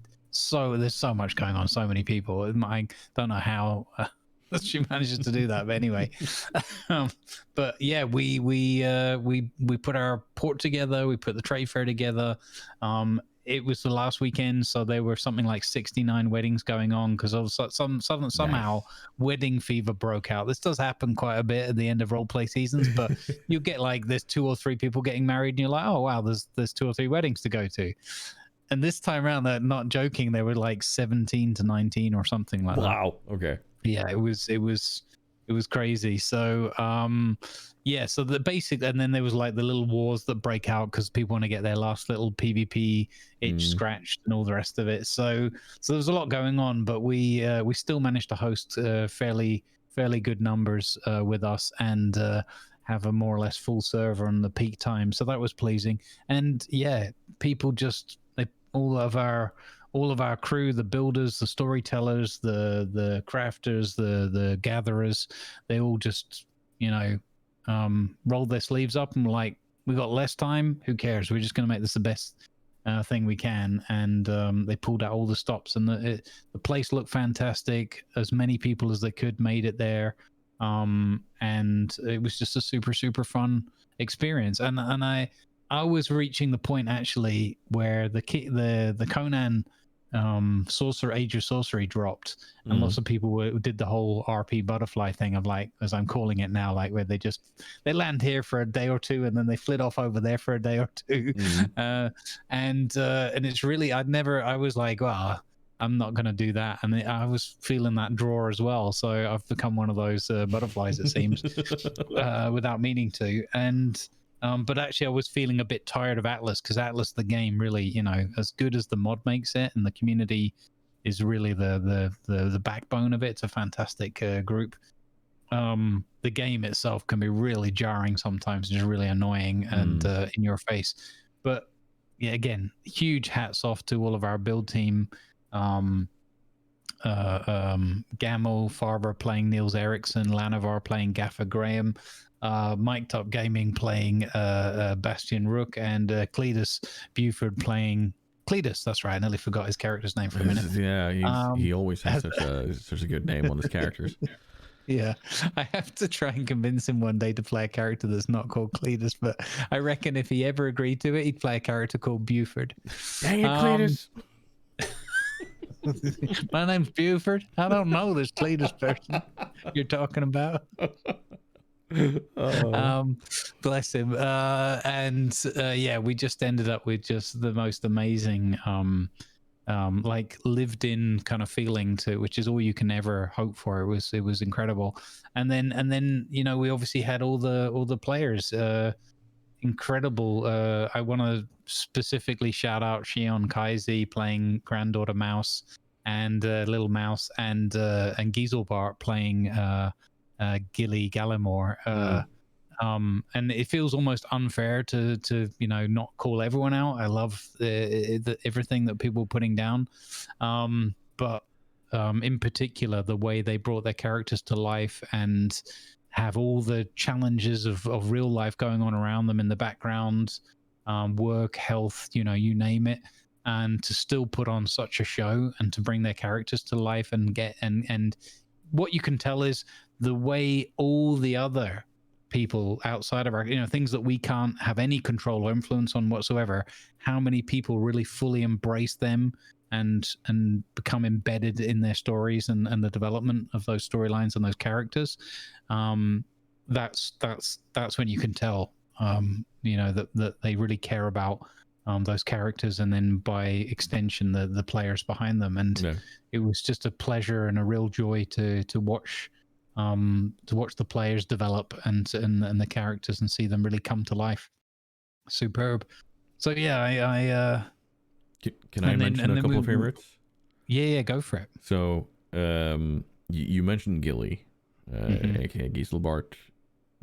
Of course, one of my favorite moments there was watching him and Animal, aka Who's Gaming Now. They were out looking for, I think they were looking for treasures. And the conversation that went on, I swear to God, I was laughing so there was tears. Because Gilly was explaining the mating rituals of humans and certain animals too, and how they differ, and just Animal sitting there not understanding anything and just watching that interaction. My God, it was fantastic. And I can only imagine the restraint on both of them to not just burst out laughing or say something wrong or such in that, while also being spurred on by Twitch chat.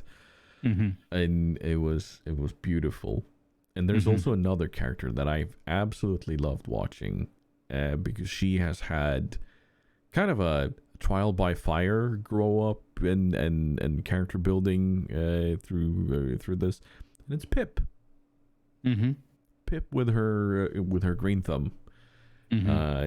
Was wonderful to watch, with the farming, with the creating all the coffee for the governor, and you know, and just watching her grow as both a streamer and a role player at the same time was kind of cool.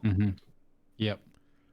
Agreed. The governor's stash of coffee that ended up on 69.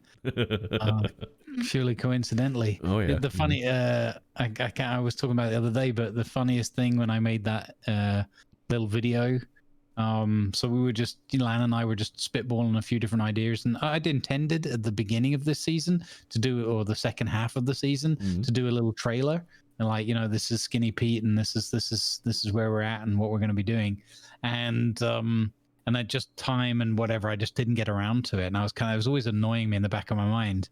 And then just towards the end, we were like, oh, we should do like a little, it's a shame that this is all going to be gone kind of thing. And it was like, oh, let's make a little video or whatever, let's have a run through of the town. So we made the YouTube thing, and I'm so happy we did it, because we've got those memories, you know, kind of forever now.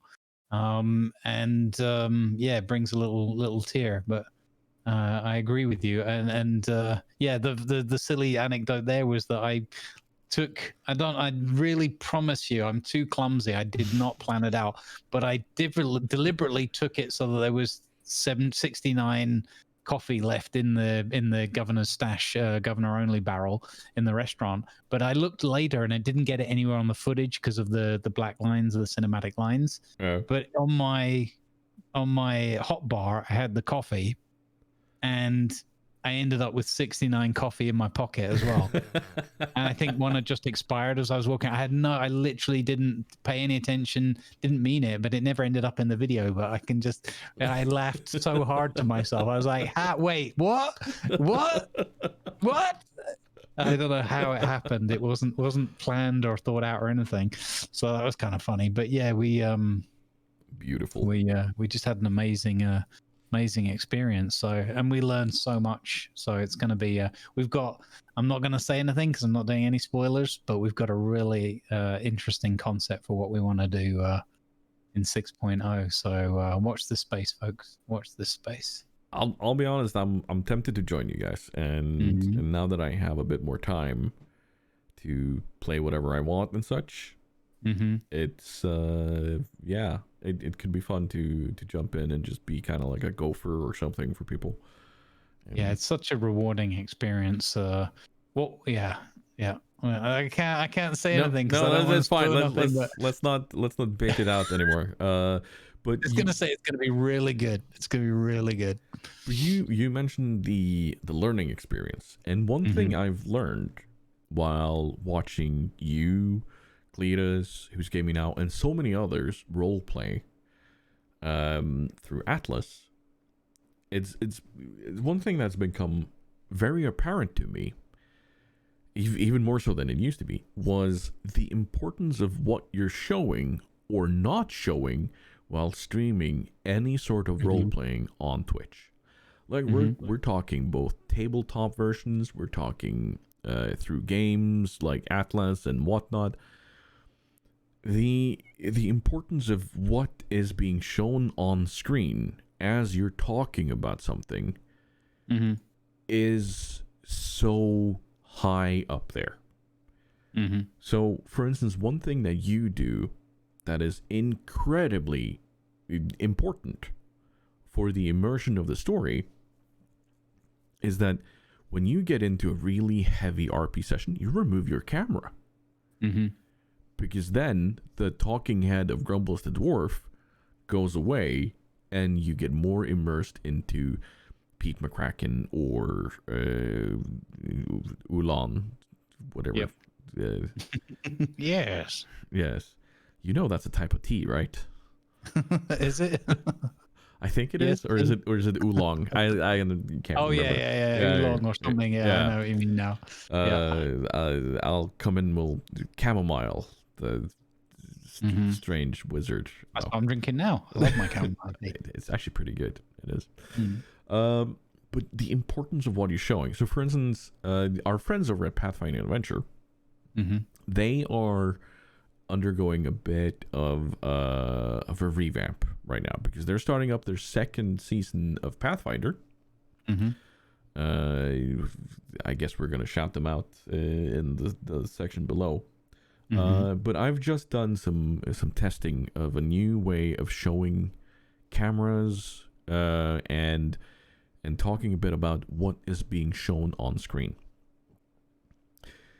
You see it with a lot of other channels that when there's RP going on, like role playing, you see the players' faces, you see the DM's face, you don't see the battle map, and you might see the roles, and sure, they can be important too, but it's a focus on the people that are telling the stories. And we talked a bit about this, me and Mintolmer, that when there's combat going on, they're going to show, like, the battle map isn't going to be the main thing. We're still going to see people, but they're going to enhance the little tray that shows the dice and the rolls. And it struck me, like, for instance, Critical Role, the epitome of a role-playing channel out there, I'd say these days, is they have a full production team being able to zoom in on who's talking and so on and so forth. But we're not talking that you need to go to that level. Like, you don't have to have a producer sitting in the background or clicking the buttons to make sure that you zoom in on the right people. No, but you need to show what is important. A lot of empty screen that just says Pathfinder isn't necessarily conducive to a good experience. The same thing goes with Conan Exiles. If you're role playing Conan Exiles, show what you're talking about. Then and try to get into the role. Like, we're not necessarily talking that it should be super immersive and like on DSRP. Like, it doesn't have to be that, but help the viewer or the people listening understand what is going on. Remove some of the possible entrapments around on the screen, I should say. Yep. Absolutely. Yeah, we tried to do some of that for the Starfinder. It was just working with things like Discord. We talked about it before in the editorial. It's just those tools are not really designed for what we're trying to achieve with them. So yeah, I definitely have to look into this OBS Ninja thing and see how that goes. But I agree with you. I think it's something that I've learned, and I've tried a few different things here and there with. But ultimately, yeah, it's all about drawing the audience in the best you can. I think that the folks over at Table Story do a fantastic job of that. They have very high quality production on there. But funnily enough, you can see that sometimes they experiment and try a few things out and it doesn't work. And you think, well, I say it doesn't work. Sorry, that's subjective. Like, it could be things where I think, no, I didn't really like that. So it's difficult. When is it too much? When is it not enough? One of the tricks I learned GMing using Roll20 was playing in a group on Sundays a while back, and the GM just brought in, instead of having full battle maps and for everything all the time, I was always like, oh, we need a map for this, we need a map for that. He would just find one image that kind of conveyed, like, you want people to still use the theater of the mind, but you give them roughly, like, this is the scene, like, this is, you stumble upon a harpy's nest, and you might have a picture that would be like a picturesque cliff with a large nest hanging off the edge of it, and that kind of a high fantasy sort of a setting. And so I use that a lot now, and I think that, like, looking back on the Starfinder things, I tried to move it a bit in that direction, and then I just schedules and time and whatever real life stuff just took over, and it wasn't possible to carry on with that.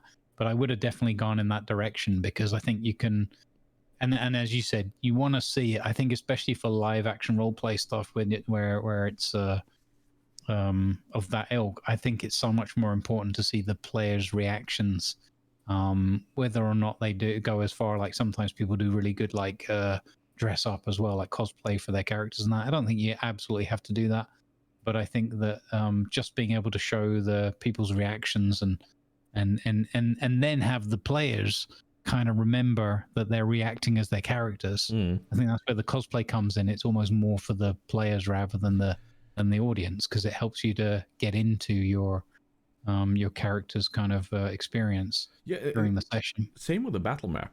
I honestly think that the battle map is more for a player than it is for anybody watching.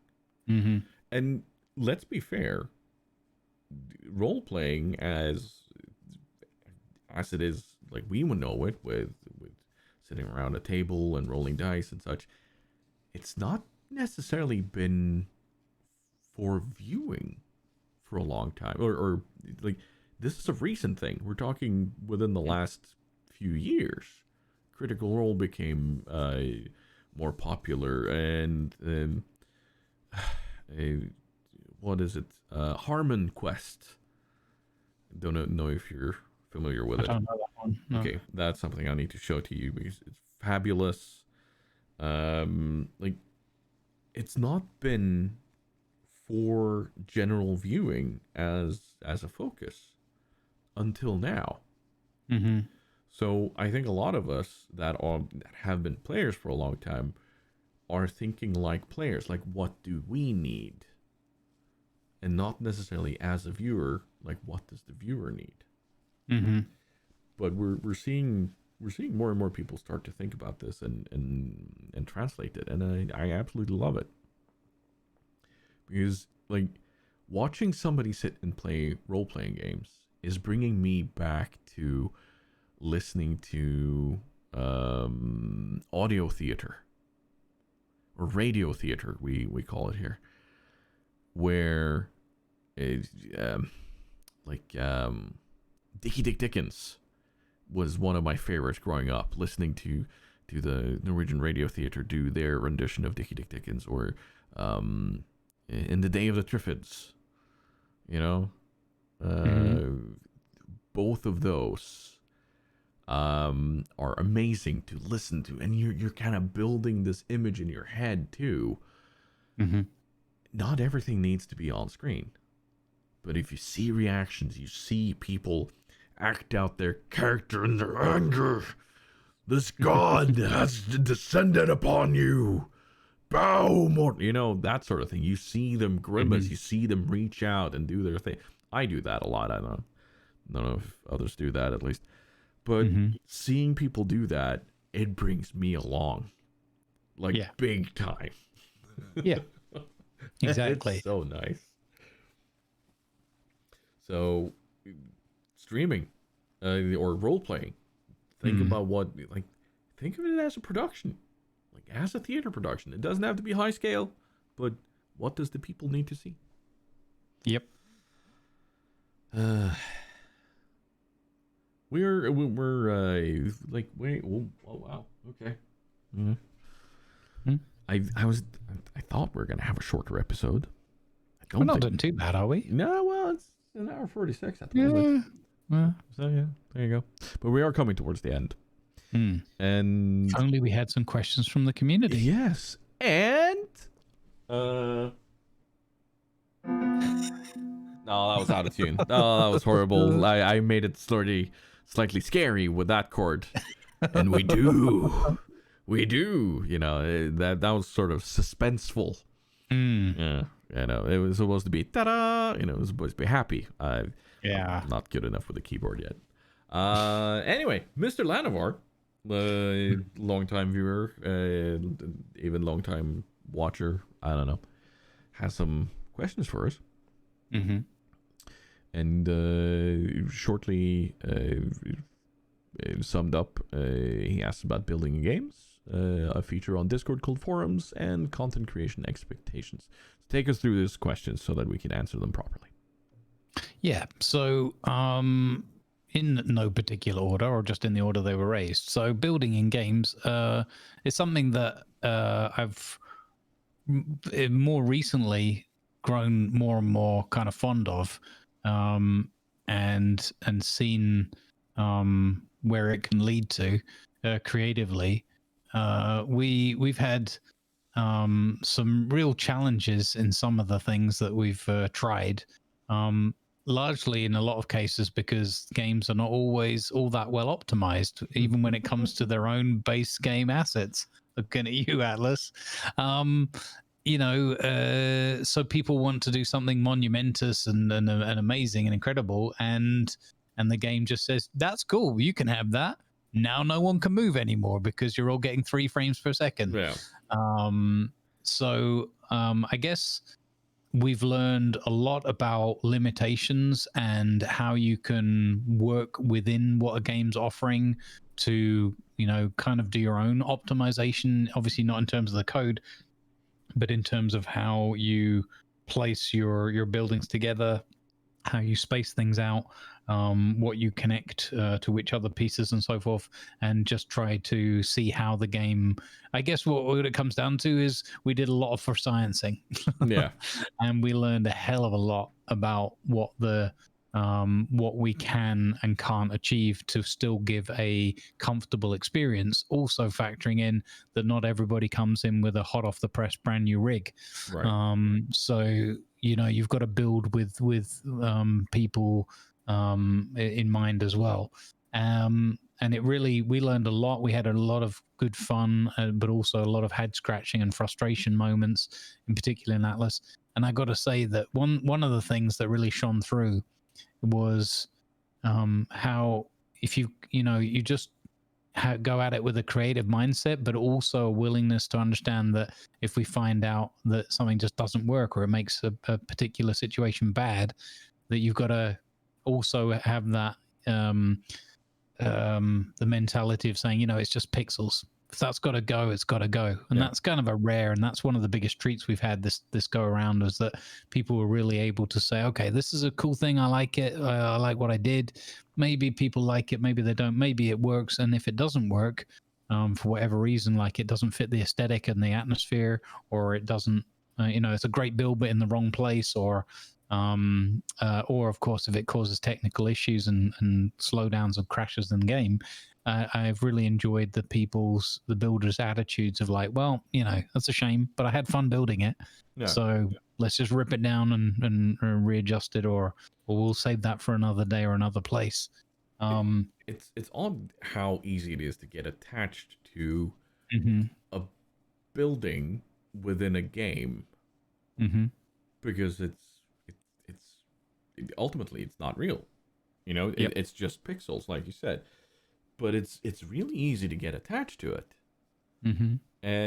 So yeah, no, I completely understand that, because I did the whole build server for Minecraft where I built Minas Tirith, and suddenly Minas Tirith needed to be moved or do a large change, and I was gutted. I was like, balls. And then the entire fun of doing it kind of disappeared, and it was really sad, because I wanted to fulfill it, but it was hard to kind of think, yeah, no, it's only pixels, whatever, let's just go about it again. So no, getting attached to a set of pixels in a game that is going to be a house, is weird, but it happens. Yep, it really does. And I've seen both sides of it now, because I've always been a very staunch advocate of like, it's just pixels, let go of it. Yeah. but having done a little bit in Conan, which is a far more beautiful game, much more rewarding, or maybe not, maybe in a roundabout way it's more rewarding if you can do something beautiful in Atlas, because the game really fights you at every turn.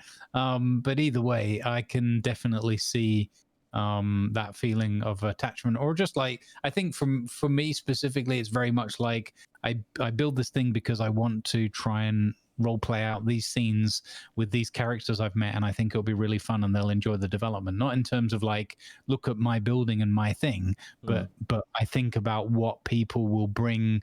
It's like, I guess it's a little bit like being the director or something, and saying, we'll dress this stage up and I'll kind of guide people towards it, and then we'll see what they bring and what they develop, and that's been very rewarding so far. So I get sad if something has to go or change, because it's if you didn't get to live out that opportunity. If, however, you do get to have those scenes and then it needs to go, then that's kind of fine. And it's really interesting to try and get into that psyche or whatever of somebody who does set stages and things. And we just learned a ton about what works, what doesn't work, and had a lot of fun for the most part for sciencing it. And I really, why I shouted out the builders, because I really want to emphasize how amazing and what great respect I have that people were able to create something that was truly beautiful and played out a wonderful set of stories for us in Atlas, which I make, I know I hide it well. I'm not a big fan of the game itself. So to be able to make something that what's funny, Tiger? I've actually gone back and watched that video a couple of times myself, like probably 4 or 5 times by now.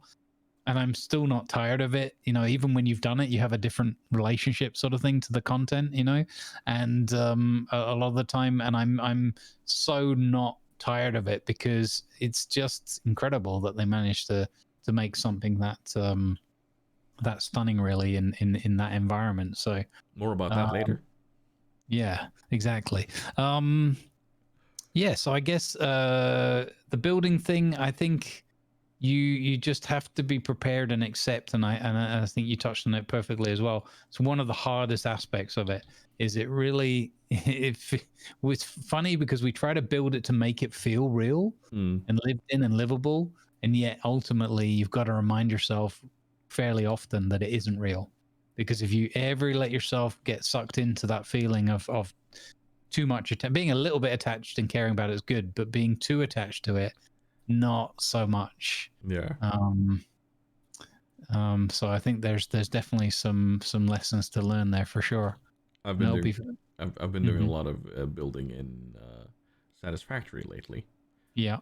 And there's something that will change on you rapidly, so do not get too attached to how your factory looks or where something is, because you will suddenly need something, and that usually means a very big change. But there's another game out there that has base building mechanics that needs to do something about how easy it is to do it, and that's No Man's Sky. Oh yeah. I would go out on a limb here and say that No Man's Sky probably it has the highest potential for being an amazing base building game. But they're making it real hard to enjoy it. So yeah. Anyway, enough about that. Yeah. So second question that we had was about the forums feature in Discord. So I'm not going to go too deep into this one because I think that's just also partly looking at the clock. But thankfully, Lannovar, who's very experienced in these things, did a bit of a deep dive on it and had a look around. Seems like it could be quite handy, maybe more for larger or very, very active Discord servers. But it's kind of like a more organized way, and with tagging, searchable tags, way of communicating and using and posting to boards and things. It looks like it could be kind of handy, but I don't know. I haven't. What about you? Have you had a look at that? Do you think that's something that you might make use of going forward? We've tested it a tiny bit, and to be honest, I've been missing that sort of way of organizing the Discord for a while, and there's a reason why my Discord is set up the way it is, where we have like the random text channels where a bit of everything goes on, and then you have more topic specific where we talk about music specifically in one channel, or Star Wars: The Old Republic in one channel. But I want to have it more like even more split up, if that makes sense, in a way that it's easier to see that okay, this is clearly something for this part, this channel. So like for instance, we have one channel that is screenshots from Hunter Call of the Wild, but it's a very topic specific channel, but at the same time I'd love to have that underneath pictures and screenshots kind of part instead, where it makes sense that you can tag it for Hunter Call of the Wild, and then ta-da, there we go. Because it removes a lot of those not necessarily redundant channels, but it helps with the organization. So I like the forums. But like you say, it's going to require a certain amount of activity, I think, for it to make sense to use them.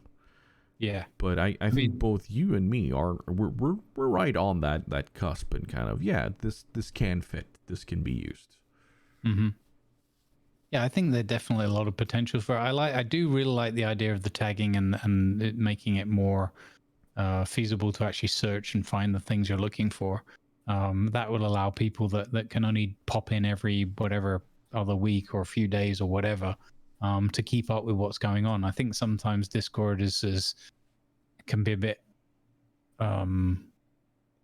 bit frustrating, or my experience of it, where you know, I'm in a few. I try not to go in every single Discord ever, and hope that people don't get upset because I didn't join their Discord.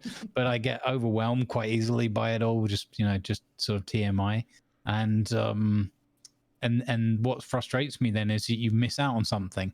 So like I could be in even on my own Discord, I'll just miss something because again, you don't have the tagging or the searching is difficult or whatever.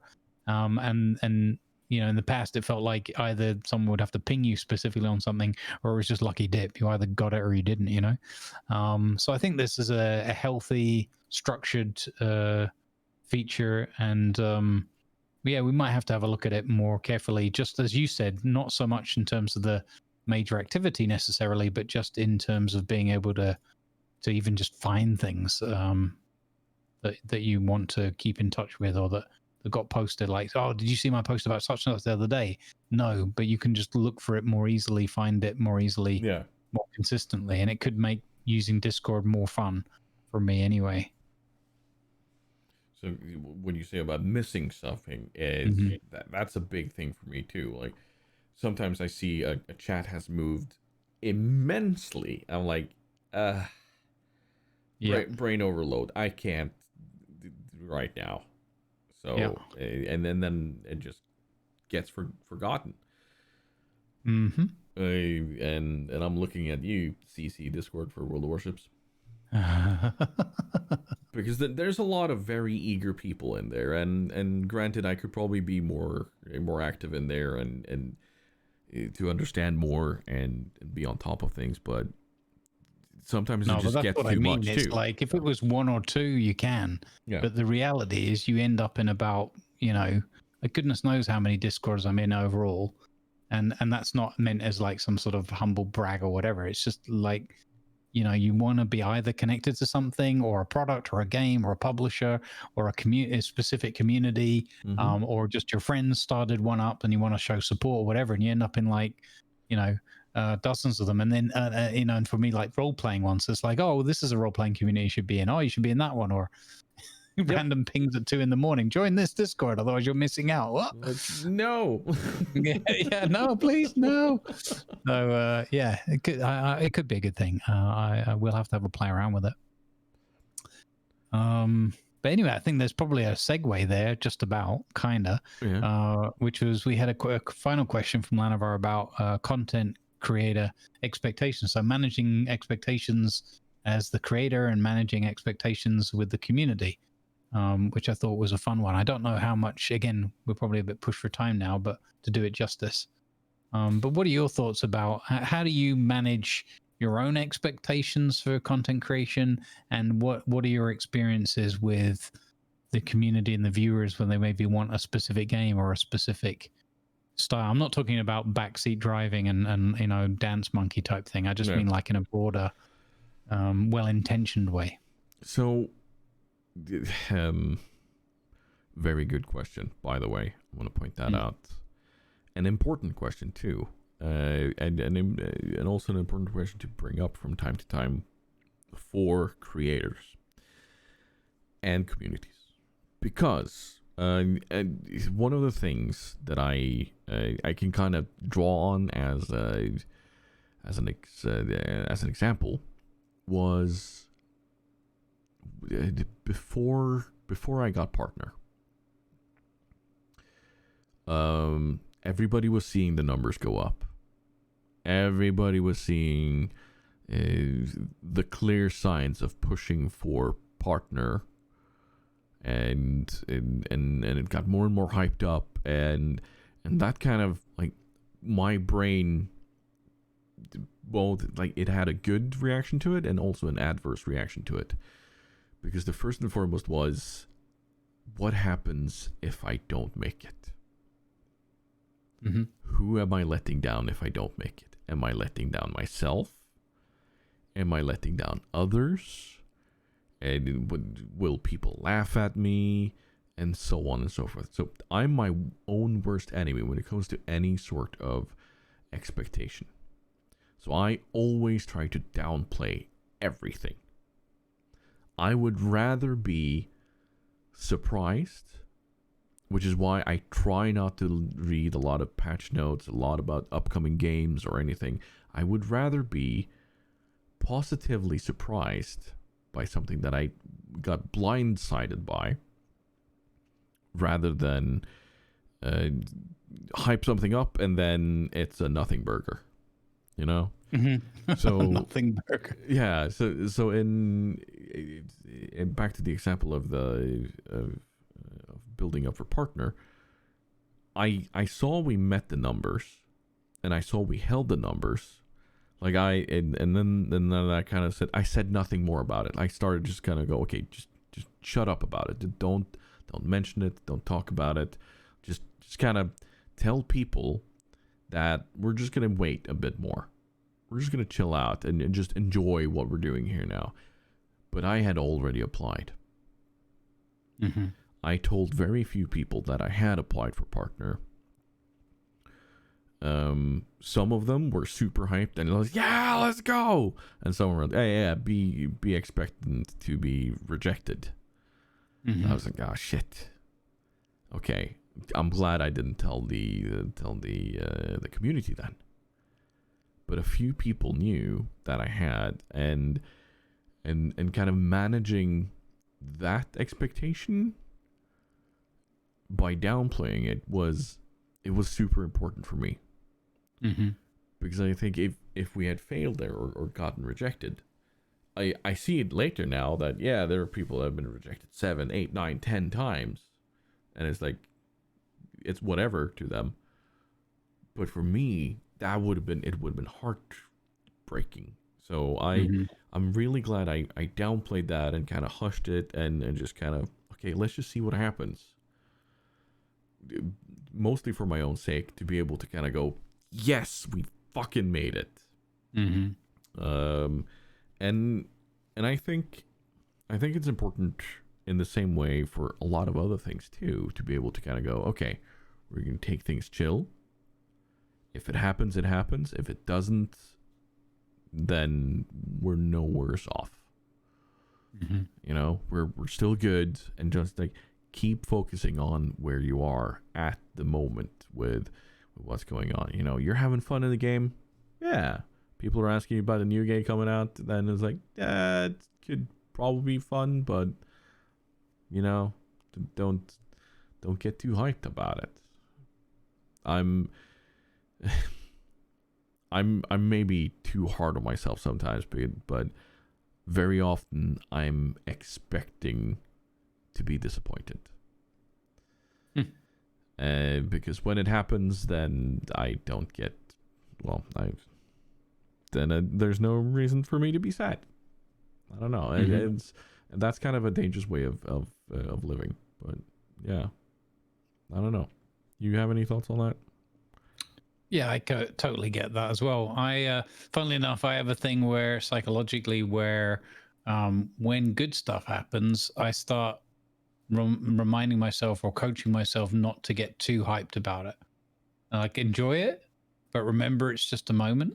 And there's lots of moments that led to this, and there's lots of moments just around the corner. Because when I get too excited, I've had this in the past where you then get that moment where something goes wrong or doesn't work out. Not so much in anticipation, but more like when something positive has happened. It's very easy for me to go into a mindset of like, okay, this was really good. I've really enjoyed this. Something bad's about to happen. Yeah, exactly. So yeah, I coach myself out of that, and I've learned to do that quite effectively over a couple of centuries, thankfully.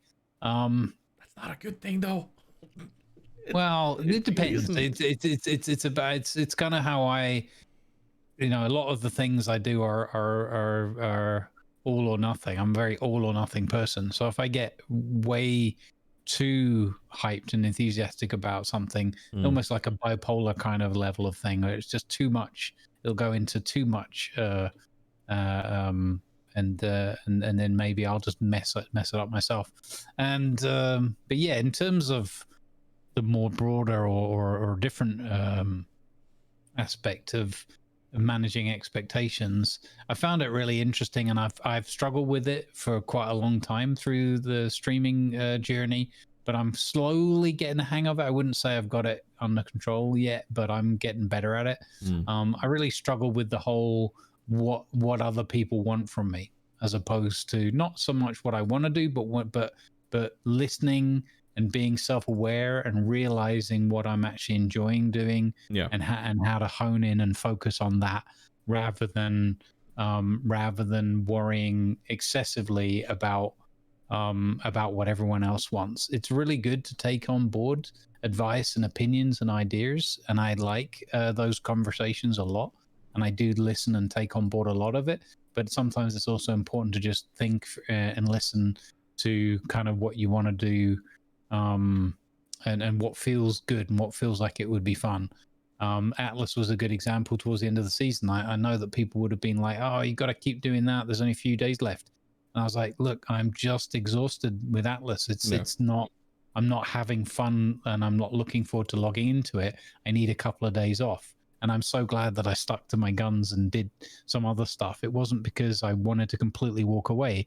It was because there's no point in me trying to do a thing just because that's the one thing everyone wanted to see the most or whatever. I get it. Obviously I get it because I'm in the middle of it, and I love it. Yeah. The bits. But sometimes you have to have a little break, Change is as good as a rest, as they say. So that was one aspect. And then I'll try and tag one on and then let you answer or talk about your experience.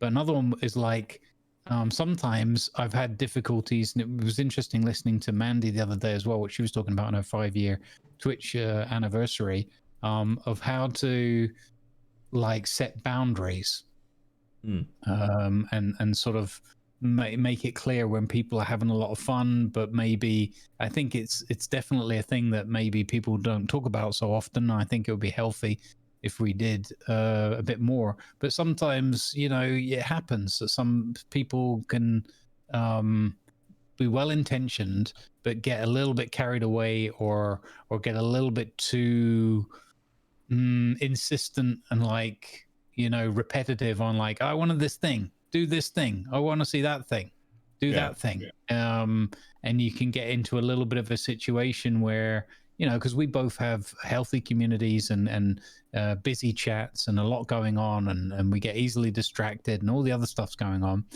and sometimes people can be a little bit too caught up in something that they're trying to convey or whatever. And I've found it interesting, and I'm still learning a lot about it, but it's interesting because at first I was kind of like, well, viewers are here, they're just saying their things, and I guess I just have to go with it. Yeah. You know what I mean? And that's not always the case, and that's not always a healthy situation. Sometimes you just need to say to people, you know what? No, we're not doing that. That's and I'm not talking again nothing weird like people asking you to do a cartwheel or something like that. I'm just in general that people want a certain thing or a certain behavior or that bit of attention or whatever, and sometimes you have to say, you know what, okay, that's all right, you had that moment, that's cool, I'm glad you're having fun. Now the other 50 people in the room get to have now we get to play the game or carry on the role play, or go back to what we're actually doing here, rather than the moment of like me or whatever. I don't know what your experiences are like that with that, if you've ever come across it. Yeah, no, that kind of ties into whenever you're part of somebody else's stream, the remembering that you aren't there as a supporting character is incredibly important. If I invite somebody onto a stream, the viewers can't see what's going on for them. So having a stream of consciousness about what's going on in front of them really doesn't help. Cue me in if there's something exceptional, but what goes on my screen is what the viewer sees, and I think it's important for me as a streamer to kind of also set that expectation with people coming in to be part of the stream. Mm-hmm. Because people need to remember, you're not just playing a game together suddenly. You are on a live stream for entertainment. Mm-hmm. And as fun as you're having in a game,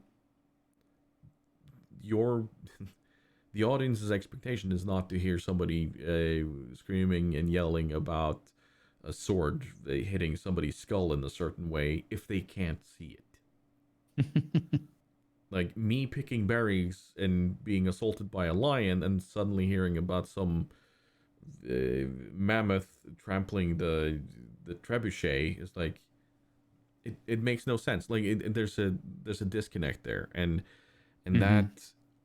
that also removes part of my expectation of what I'm able to provide to the viewers. Mm-hmm. My expectation is that I'm able to be kind of self-centered here. Like I'm the focus of the stream. Naturally, I'm the streamer. I will show off other things that need to be shown off. Trust in my ability to do that. And the viewers also need to trust in the streamer's ability to do that to the best of the stream. Like you said, when somebody gets caught up on something, like let's say, the redemption on my channel for me to speak Norwegian or Mm-hmm. or so on is very popular, but I can't always do it. Mm-hmm.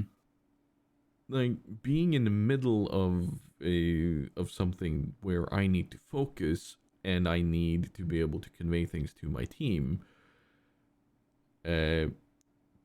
Sometimes I need to be able to just say no, I can't do that right now. Mm-hmm. And then people, well, you did it the other day. Yes, but the other day it fit more. Yeah. So It's interesting, isn't it? Like, there's never like a simple answer to it no. because there's a whole lot of context and understanding that goes into it. I just think it's kind of an interesting topic, and that's why I wanted to briefly talk on it with you and see and share some thoughts and experiences because we want to embrace pretty much everything. Not if people are coming and being a douchebag, fine, but that just happens, right? But generally speaking, we want to embrace everything and be part of the whole broad conversation. It's just sometimes difficult, and it's interesting to see, and it was very interesting to hear other people's experiences and whatnot. Mandy told a very funny anecdote. Like, it's funny now when you look back on it, but she's like, early on, I didn't really understand anything about setting boundaries and whatever. And they had somebody in their chat that was called, I can't remember the name, but it's something like Fluffy Princess Bunny Boo Boo or something like that. Yeah. And there was a whole thing about she had her older stream set up with a bed in the corner and some teddy bears on it and whatever. It's all cozy stuff, right? Yeah. And they were like, oh, like always behaving and talking like a child. And they were like, go and cuddle your teddy bear now. And all this kind of stuff. And at first it's kind of, oh, this is kind of cute. And you're just happy that people are even in your channel and chatting. And you know what I mean? When you're starting out, you just accept everything. And then it was like getting a bit weird at some point. She's like, you know what? No, okay. I'm setting a line here. We're not going over that line all the time. Like, start smooching the teddy bear and all this kind of stuff. I was like, no. And it just got me thinking about how that's how awkward it could be. And in many ways, we're so blessed that we have a very good community and so much positivity. They like to be a bit, make some fun sometimes, be a bit cheeking, but overall, it's a very positive experience, and that's good to see. Yeah, like I usually start out the stream by setting, like, if I'm not having a good day, I will be honest about it, because it sets the expectation that, okay, we need to have things chill. Mm-hmm. We're not going to be 120 miles an hour here today. Like we're going to say we're just going to keep things chill. Things might ramp up because sometimes things go better, but let's just kind of be honest about where we are. Mm-hmm. and both for ourselves and for the audience, I think is important there. Mm-hmm. But yeah. Well, what I expect now is some smiling. Yes, because it's time for something to smile about. I don't know. I need to work on those. Yeah. I don't think that the tiger robot should be introducing something to smile about. Was that better? That was better. So, speaking of being better, I have the fortunate experience of having my phone number spoofed. No. Yeah, that's fun. I woke up today to a phone call from a very confused gentleman saying, you called me? Like, no. I'm literally, like, you just woke me up. Like, yeah, no, but you called me. Like, no, like, you're not listening to me. You woke me up. I'm like, what? And a bit of back and forth. And then it was like, wait, hold on. I think I know what's going on. Because on the 22nd of September, somebody else called me. And was like, yeah, you called me? Like, no. Hey, you called me like half an hour ago. I said, no, I can guarantee you I didn't call you. Last time I called somebody was 7 days ago. Are you sure about that? It's like 100% sure. Like, there could be some mix-up at the phone company. Do you have phone company X? It's like, no. Okay, is your main provider company Y? Said, no. Okay, then I don't know what's going on, but I can guarantee you I didn't call you. And then today, when that happened again, it clicked that, my phone number has been spoofed and is being used by scam callers. Great. So I can probably expect some calls here and there about people saying, oh, you called me? But annoying. Yeah, it's annoying, but I called my phone company. And I explained the situation, that I'm being spoofed. Is there anything we can do? And the guy on the phone was like, no, nothing we can do. But the good thing is, nothing bad is happening for my sake because people are spoofing me. As long as people don't listen to the people calling, you know, the scammers, then everything will be fine. I was like, okay, how, like, can we report this to the main carrier in Norway, which handles the international traffic, to kind of clamp down on this? No, they have an automated system. Usually it takes about a week for it to kick in. So a week or two at most, and then it should be golden again. So, okay, fair enough. So I hung up with him, and then suddenly I'm getting a call back. Like, Jesus, already? What's going on?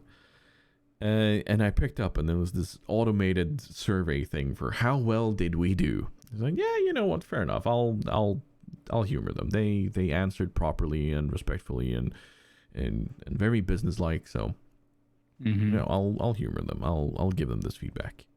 And at the end of that kind of short call of feedback, you know, just pressing a few numbers on your plate, and then and then said, you now have the option of recording a voice call to the people, and, you know, like, leave a manual message. I was like, you know what, screw it, I'll leave a message after the beep. And the beep went, and I was like, hi, I just want to tell you that remember to smile, because it'll make somebody else's day better, and I don't care what it looks like, but you have a nice butt. Have a nice day. And then I hung up. So I basically told some random robotic survey that they have a nice butt. Yeah. As part of your feedback for their service. Nice. Am I taking this too far for the whole nice butt thing? Or well, you might have just made someone's day, made them smile. I hope so. You know what would be really funny is if they just stumbled upon this, not that likely maybe, but it'd be funny if they ever listened to this podcast. It was like, oh, that was me. Thank you. It'd be funny to get a comment in the chat. Now I know we'll get one from like Silver and some other jokers who'll be like, oh, that was me. But yeah, it would be kind of cool to, like, if just the way the world is, sometimes you just get those wonderful coincidences. So hopefully somebody out there has now been told that they have a nice butt. Oh, there you go. Yeah. And you have some stories from Atlas that you wanted to share with us. I do. I know it's been a very Atlas heavy episode from me, but as it usual. was such a big emotional farewell.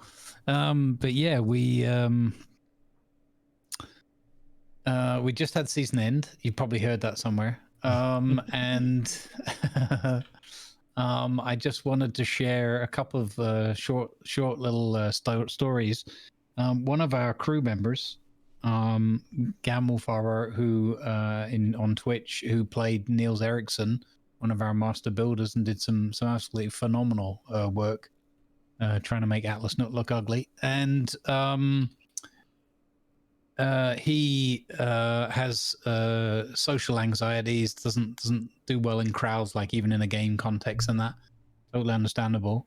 And we respect that a lot, and we try and help out. And it's funny because he builds a lot of these beautiful places, and he's not even there in the crowd to get like all the kudos and the compliments, because he doesn't want to be in the middle of it all.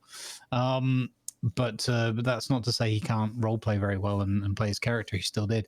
And he did a little YouTube video that he shared just with our crew. I'm not going to share it and link it because it was a thing for us as a group, where he sang a cappella song and did a little walk of his character through the town to a couple of spots there, and sent us that as a video to watch and share amongst our crew. And it's just a beautiful thing, and a really good singing voice, really well sung.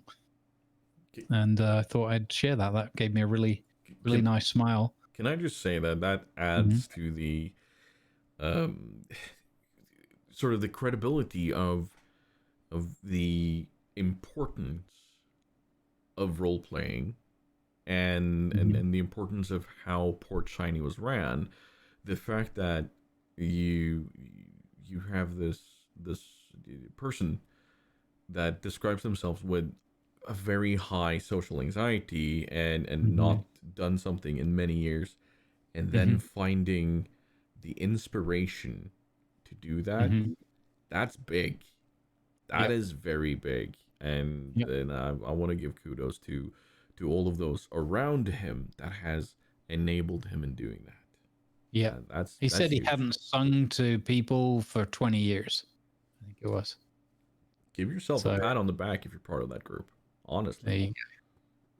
Yeah, and that's what I wanted to bring up. And the other tiny little one, I know we're short on time, was just a really nice gesture, and just shows again how thoughtful and considerate and creative the dark side community is for the role play. Was that somebody stayed as a guest at one of our tavern rooms, and not only did they in character remember to kind of leave the keys behind, so Lan and I were doing our little video walk around everything, and Lan was like, "Oh, I wonder if they remembered to put the keys back into the box after renting the room out for the weekend, considering it was final weekend, everyone's logging off." And not only did they do that, but they actually wrote a letter in character saying what a wonderful town we had, what a wonderful time, how they really enjoyed the event. And then even at the end of the letter, it said, "P.S. You could say this place had me hooked," or something like that. And then in brackets, throws grappling hook on the floor. So they actually played punventory in the end of their letter. So showing that it wasn't just like a, generic thank you, whatever, which it wasn't anyway. But they even showed how much they'd embraced and enjoyed their time there by playing punventory in the letter. So that one had Lan and I shedding a little tear, I think, at the end. That is amazing. It's the little moments like that. They really do mean a lot to the role players, both them in paying their respects and those receiving the respects. But with respects, this is where we end our episodes for September. There is I don't know why, but these outros are always kind of a somber occasion. But I really want to say thank you to everybody who's listening. I recently received an email regarding Exit Port, that we have a lot of downloads, and that's just those going through Spotify, iTunes, and whatnot. That's not counting those that are on YouTube. So thank you to everybody for listening, for commenting, and for allowing us this opportunity of ranting for a few hours, at least once a month. And yeah, I think I speak for both of us when I say that at some point in the future, we will probably be doing a live one, maybe as a season finale. I don't know. We'll figure it out. We'll figure it out. But it's always fun to be able to do these, and there's going to be plenty more. And if you have somebody who would like to sponsor us, contact us. No, we're not gonna do that. Anyway, it's been yet another wonderful episode of Exit Port. That's gonna be goodbye from me and goodbye from Grumbles. Goodbye. Goodbye.